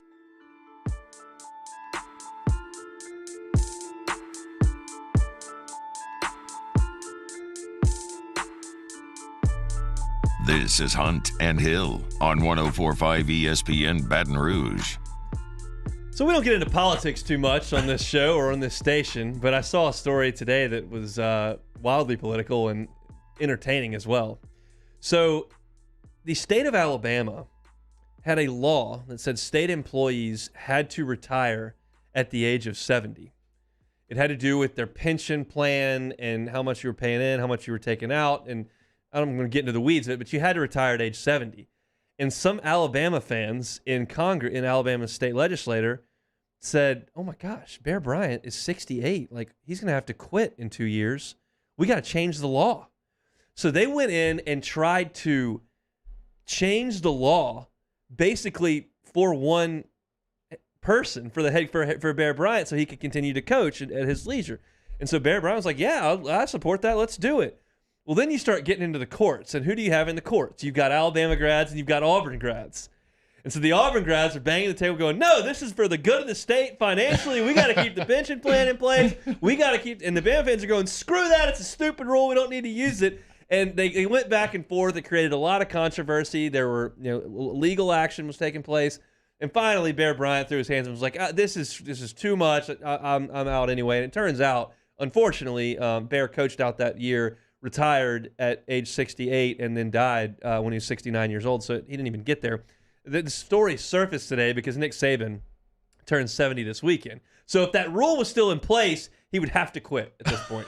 That is a failure politically by the entire state of Alabama. And it hurts me directly as a consumer of football that you allow him to continue to coaching after he's 70. I knew I didn't like Auburn. I just knew it from the start. Like, how do y'all mess that up? Y'all got to keep that in from, like, I don't know, 1970 to perpetuity. It started in the 30s. I thought the story is fascinating. If you go read it, I think it's over on AL.com.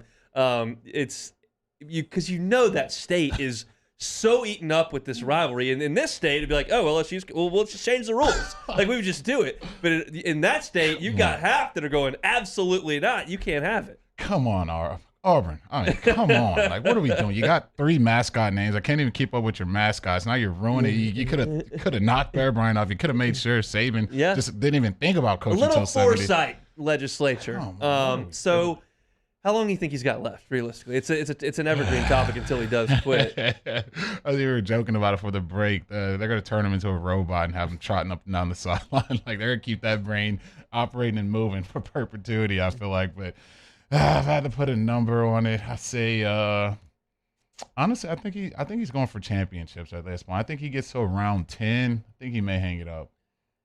For some reason, this number sticks to me. 76 feels like the end of the road. And I realize that 6 years is a long time.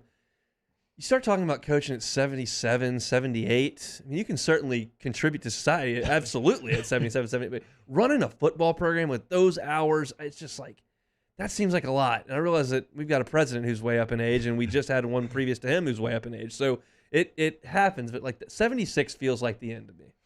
It could be. It very well could be, but I don't know. Those dudes, I feel like Nick is it's like a machine in the way he operates as a head coach, just how that program is ran from the top to bottom. I don't know, man. I think that dude is hungry. Can you really put in 14-hour days and absolutely blow a gasket on the sidelines at quarterbacks and referees at 77 years old? Oh, man. Look, that's the crazy thing about it. We laugh about it at LSU all the time with Coach Moffitt. He has toned it down a ton. He used to be, red veins busting out his face every day, yelling to the top of his lungs. He's taking it down a bit. You got to go in cruise control at some point. I think Nick could probably get to that point. Let's say he's 75, 76, really get some OCs and DCs over there and kind of take the CEO approach to things. But he's been so hands-on, especially with the DBs. He can't do the Bobby Bowden where he takes the headset off and he's just on the sideline. The Joe Paterno thing where everybody's coaching the team, and he has to be in total control of every human being in a 5-mile radius. And if he's not, then that doesn't work. So I can't see that happening. But that's story that popped up that I thought was humorous. Let's go to tonight's game, Packers-Cardinals. That line's a lot to me. 6.5. Mm-hmm. I realize the Cardinals are undefeated, but 6.5, that's healthy for my taste. I think it's only because Devontae Adams is out. It was at 3. His top 2 targets are not playing right. Yeah, Scatling and Adams are out. So I think that's why it's so high, but it's Aaron Bleeping Rodgers, as we say all the time. Like, I don't know if there's many quarterbacks that I would, give 6 points against that dude in a 60-minute football game. So if there was a team, I think it would be the Cardinals just because they're so high-powered and they're at home. So maybe, but if I had to pick, I'd probably take the points. The Packers defense is playing well. I mean, I realize that they haven't been playing juggernauts offensively, but they held the Steelers to 17, Bengals to 22, Bears to 14, football team to 10. Look, Heineke and Fields are not Kyler. I gotcha. But their defense is pretty healthy. They're playing. Yeah. So I think it's, I just think that's a lot. Yeah, it's a lot of points, man. I mean, Aaron's going to touch that ball the whole game. I don't think he's going to go out there and lay an egg, especially in this primetime environment. He's going to want to show the world why he's Mr. Jeopardy, why he's Mr. Half owner of the Bears. He's going to go out there on a mission, man. And so I don't see the Cardinals just routing the Packers, especially if the Packers defense show up with a pulse today. Packers, tough little stretch of their schedule. And this, obviously is relevant if the Saints are looking at potential, who's to say? The Saints win tomorrow, they're all of a sudden right there towards the top of the NFC. As you look at the Packers, they're at the Cardinals tonight. Then they're at the Chiefs, which, still not an easy game. Seahawks, and then they're at the Vikings, and they play the Rams. They got the Ravens on the road down the line, Browns, Vikings. I mean, there are some stumbling points here for Green Bay, who's taking care of their business. They've won their last 6, and they will play tonight. This is as good a Thursday night game as we've had in a few weeks. I'm excited to actually watch a little bit of this one, which I haven't done a ton of. and there's no World Series game tonight. So I'm all in. Yeah, that normally you get those Thursday slots. It's like, why are the Jets playing the Jaguars? Like, what are we doing? Like, just a waste of time. But this is going to be probably one of the more premier matchups in the NFC. I think it could be a little preview to the playoffs, because I think both of these teams are still going to be standing and fighting at that point. So it's going to be a great matchup tonight to really see where these two teams are. We'll get to take it or leave it here in the last segment, but I do want to briefly touch on something that I'm sure y'all will expand on tomorrow. But it's the SEC slate. If I gave you the TV remote, gave you one game to watch in the SEC, and then took it away and you had to lock in on it, because there are 3 really good ones. What are you watching this week? Yeah, I'm watching the Auburn Ole Miss game. I want to see that game. I think for Ole Miss, they can get in a really tricky situation if Bama somehow slips up again. If they haven't won at Auburn Hare or Jordan Hare, the quarterbacks that we love so much, from Mac Jones to Tua to Hurts. None of those guys have won there. So I think when Alabama has to win there to get to the SEC championship, goofy, weird things happen. So Ole Miss is really primed. If Alabama slips up and loses that game, they can be right there in Atlanta and really be right where they want to be. So I'm intrigued and excited to see how they show up and continue their run that they've been having. On the other side of that, we talked about this on Tiger Zone last night. I really like Auburn in this game. Ole Miss's rush defense still stinks. Don't let LSU's putrid effort last week skew your thinking. They're still bad against the ground, and Auburn can run it, and they will run it. And Auburn's going to control the clock in this game. They're going to run the football. I think they win the game, and I laid the 3 points last night on the Tiger Zone. I think that is a good matchup for Auburn. Look, I love Ole Miss. They are beat up, and that's something we talked about a lot last week. It didn't matter against LSU. Eventually it will. When you're missing 2 guys up front on the offensive line, you're missing Corral's weapons. He's a little bit banged up, not running as much. I like Auburn in that game. The 3-point spread is kind of making people raise their eyebrow a little bit, because everybody likes Ole Miss more than they like Auburn, and Auburn's kind of off the radar. Lose at Penn State, Georgia thumps you, you're kind of forgotten. They're still decent, and I think they're gonna run the football and take care of Ole Miss. You took Ole Miss and the points. Oh yeah, I'm riding Lane, man. I want to see Lane at the top, man. Just get that thing more enticing, get that thing rolling, baby. Look, I wouldn't mind seeing them, a little 10-2, a little 11-1 in this season. Like, come on, you're getting 4.5. We got a little something. Woodward has a little something for you, Lane. Just be patient. We got you. We had a caller last night on the Tiger Zone who said he's adamantly pulling against the Panthers every week, so he'll get fired. And they'll fire Matt Rule because he wants Matt Rule. He knows he won't leave there, but if he gets fired, he's got to look for a job. So he wants a fired coach to come to Baton Rouge, apparently. No, I don't know about that. Give me a guy that's rolling and flying high and has everything pumping and rolling. And that's a guy I would love to see here in Baton Rouge. I think Rule will do okay, but I think Lane will be cooking. Let's take it or leave it. Finish out my work week on a Thursday. It's Hunt and Hill. 104.5 ESPN's Hunt and Hill. Our listeners fire off their opinions on the jimsfirearms.net hotline at 499-1045. Keep listening for your next chance to shoot us your thoughts with the jimsfirearms.net hotline on 104.5 ESPN Baton Rouge.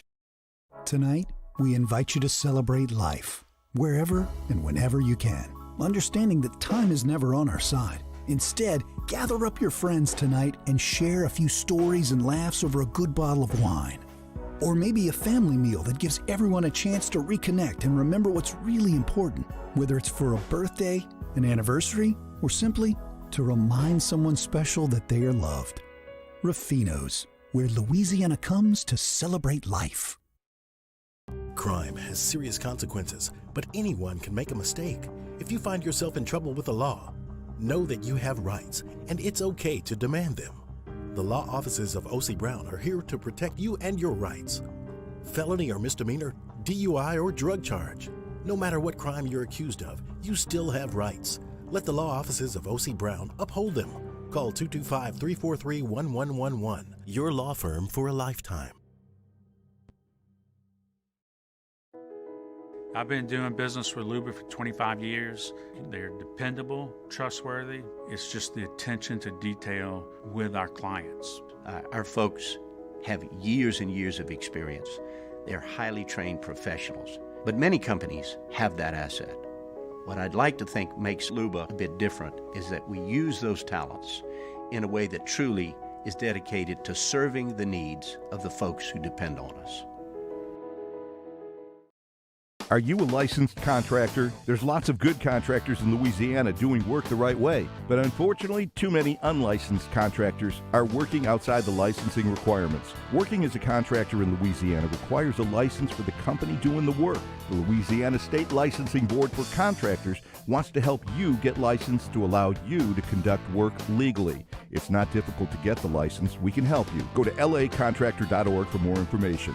Licensed contractors, it's the law.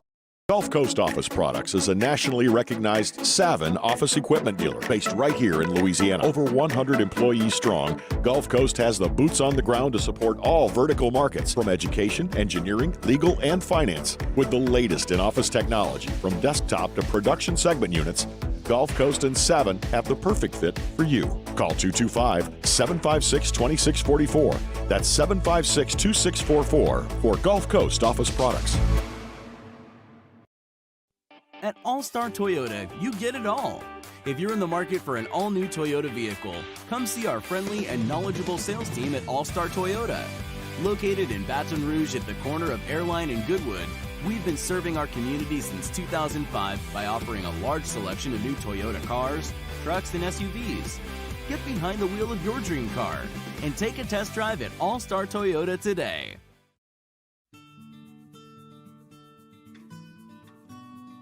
This is a house call. This is a follow-up appointment. This is a diabetes checkup. This isn't just more convenient care, it's more advanced care. This is innovating healthcare at Louisiana's #1 hospital, Auctioner.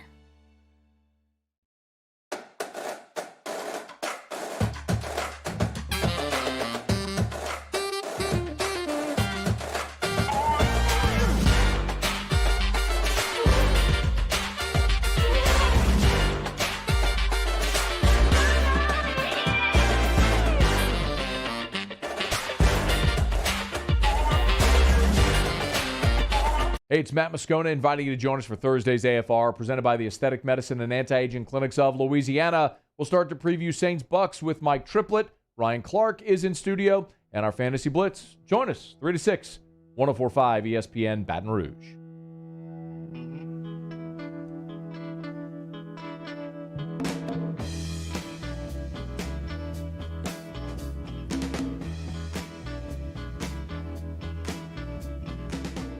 Hunt and Hill, 104.5 ESPN Baton Rouge. Closing up shop here on a Thursday. I am out of here on tomorrow morning, heading out to the Big Apple, Manhattan, for a weekend away on the bye week before we have this baby in January. Going to have one more trip with me and the bride. What's on your to-do list whenever you get up to New York? Oh, man, I like trying new restaurants, so I probably try not to go. There's so many options, like endless options. I like the little Italian steakhouses. I just try to try something new. That's what I try doing. We're fired up. I'm going to go to get some pizza at John's of Bleecker Street tomorrow, which I'm pumped about for lunch. We so we each got to pick a night for dinner. We're going to some French place tomorrow. It's probably fine. I'm getting a steak the size of a car on Saturday, which is what we're going to do at Gallagher Steakhouse. So I'm fired up. Going to see a show on Saturday, too, which I always thought I would never want to go do that, and then I've been to a couple times when I've been up there. They're always awesome. I can't wait to go. This one, we're going to see one that's called Come From Away. It's about this group that was out of the country during 9/11, and they couldn't fly back in because they grounded all the planes, so they went to Nova Scotia and had to stay there for a while, and they kind of became part of the community. I don't really know what the story is, but apparently it's awesome. So I'm pumped to go see a show and a little brunch in Central Park. I looked to see if the Knicks were playing. Mm-hmm. They're in New Orleans. Oh, man. It's a perfect inverse. Because I saw Pelicans. I was like, Pelicans? Oh, what? No, in New Orleans. They'll be in the Blender, not in the Garden. Very similar. A lot of similarities between the Blender and Madison Square Garden. But looking forward to getting up to New York for the weekend. Y'all be holding down the fort tomorrow. Let's do some take it or leave it. 77-year-old Tony La Russa says he and the White Sox are making plans for him to return next year. Take it or leave a 78-year-old manager. I'll take it just because I know how much Tony gets on your skin. I know how much you love Tony. I don't like Tony. So, yeah, man. Too much Cardinal red in his blood for me. Yeah, man, Tony, I thought the Sox would actually make a little more run. I think we both picked them to come out the AL. So I normally wouldn't like it, but it's Tony, so you got to let the skipper skip as long as he can. He made some real, not tactical errors, some real clubhouse errors early in this year, having been out of the game for as long as he was, and just wasn't relating to players, and it just didn't work at all. But they kind of picked up steam there late and played really well. So he did a fine job. He's capable. This is not like college football. We were just talking about Saban in the last segment, where you got to control every single human and yell at everybody and get off. This is come into work, put the lineup up, tell the pros to go about their business. He can probably handle it, even though if I was a White Sox fan, I would want them to go in a different direction. All right. Jordan Davis of the Georgia Bulldogs is starting to get some Heisman buzz. Are you taking or leaving the big D tackle should be in the Heisman race? I'm taking it. He's awesome. He makes a lot of plays. He's a big factor in the game. You have to be exceptional for me to even give you some buzz on that side. But absolutely, Ndamukong Suh deserves buzz on that side. Absolutely, Tyrann Mathieu deserved buzz to win the Heisman Trophy for the years that they had, as disruptive as they were and how big a piece of games they were. You've got to be exceptional. And I would lean towards the guys who have the ball in their hands more often. But I'm okay with Jordan Davis. I think you kind of lean the other way on it. Yeah, I lean the other way on it. I don't think he's that impactful. He's a tremendous run stopper, but to me, you got to be Glenn Dorsey. You got to be wreaking havoc, tackles for losses, sack fumbles, maybe pick up one and take it to the house. You got to do that. I mean, he's having a sensational year, but to put him in that Heisman talk, I think that's a little rich for me right now. Kentucky basketball opening as consensus favorites to win the SEC this season, according to ESPN.com. Taking or leaving, this is the year for Cal to get back to the Final Four after 7 years. I'll leave it. I'll leave it. I mean, I know they're going to be super talented this season, but for whatever reason, these young teams have not been working for Calipari over the year. You just put all these super diaper dandy freshmen out there, and you trot them out there and think your talent's going to win. Some of these more experienced teams have just found a way to continue to beat them. So I don't know. I would, my general consensus would say, pick Kentucky every time, but I'm going to go against this one this time. What you thinking? What I like about this Kentucky team on paper, their biggest weakness in the Calipari era has been shooting. They just don't shoot. They've always got tall guys. They block a lot of shots. They're great on defense. They generally play hard. They don't shoot worth a flip, and this team should. Davion Mintz comes back as a grad student. He can shoot the ball. They bring in Ty Washington, who's a 5-star freshman guard who can shoot it. Xavier Wheeler, the point guard from Georgia, who was maybe the quickest guy in the league last year on a bad team, is now their starting point guard and is garnering some all-SEC attention. They should be a pretty well-oiled machine on offense, and Cal always has really good defensive teams, so they're going to be very good. I would pick them to win the league. Auburn's in the discussion. Arkansas is in the discussion, and don't sleep on the Tigers just yet. All right, Myron Metcalf of ESPN.com says this LSU basketball team is in prime position to challenge for the SEC and be able to field a 68 in the NCAA tournament. You taking or leaving? This is the year Will Wade has that breakthrough season. If you mean by breakthrough, you mean get to the Sweet 16, get to the Elite Eight. That's hard to predict. Adam Miller going out really hurts, so I'll leave it right now. I still think they're going to be fun to watch. I think they're going to be a good team. They've got depth, and they've got some pieces they didn't necessarily have the last couple of years, specifically defensively and with some rim protection. But I worry about shooting. I worry about shooting a little bit now because Penson's not been a good shooter. I don't know what the freshman can do shooting. Gaines was awful shooting the ball last year. Miller was going to be your guy on the outside that would help Days stretching the defense and knocking down shots. And without him, that makes me a little bit nervous. So I'll leave that right now. This one is absolutely ridiculous. We will get to it now. PETA, the People for the Ethical Treatment of Animals, always with, interesting stances. They want to change baseball's bullpen name to the Arm Barn because bullpen is essentially offensive to bulls. As I read the press release, it says bullpen, which references the holding area where terrified bulls are kept before slaughter, should be moved to a more modern, animal-friendly term like the Arm Barn. Take or leave the Arm Barn. I'm going to leave that for several reasons. First off, what are we doing, PETA? Second, did I miss a scientific breakthrough where bulls can understand baseball? No, and you English? didn't. You just have PETA with some time on their hands wanting to issue and get some publicity, and they're going to go ahead and do that. It's totally ridiculous in every way. First of all, there is no barn. It's not an arm barn. There's no barn. They're just sitting out there. There's a bench and a mound and a sack of balls. Let's not get crazy here. I'm gonna go anti the arm barn. Oh man, PETA, man. I guess I gotta stay relevant somehow, and this is what they're doing. I don't know if they'll get this pass. I'm gonna go on the venture and say they don't get the bullpen. They just say stuff so people realize they still exist. They don't. No one sat down at PETA and thought this was a good idea. There's just no way, or a reasonable idea. There's no chance. What is that? Why is PETA dipping into baseball? Like, what does that have to do? Animals, the bulls, they're terrified. It's mean. They're being mean to bulls. You can't be mean to bulls. Treat bulls with respect. Oh, PETA. What are we gonna do? Oh man, you got one more, I think. Yep. Okay, yeah. Seth Galina of Pro Football Focus says Lamar Jackson is the best quarterback in the NFL under 25 years old. Are you taking or leaving Big Trust as the best quarterback under 25?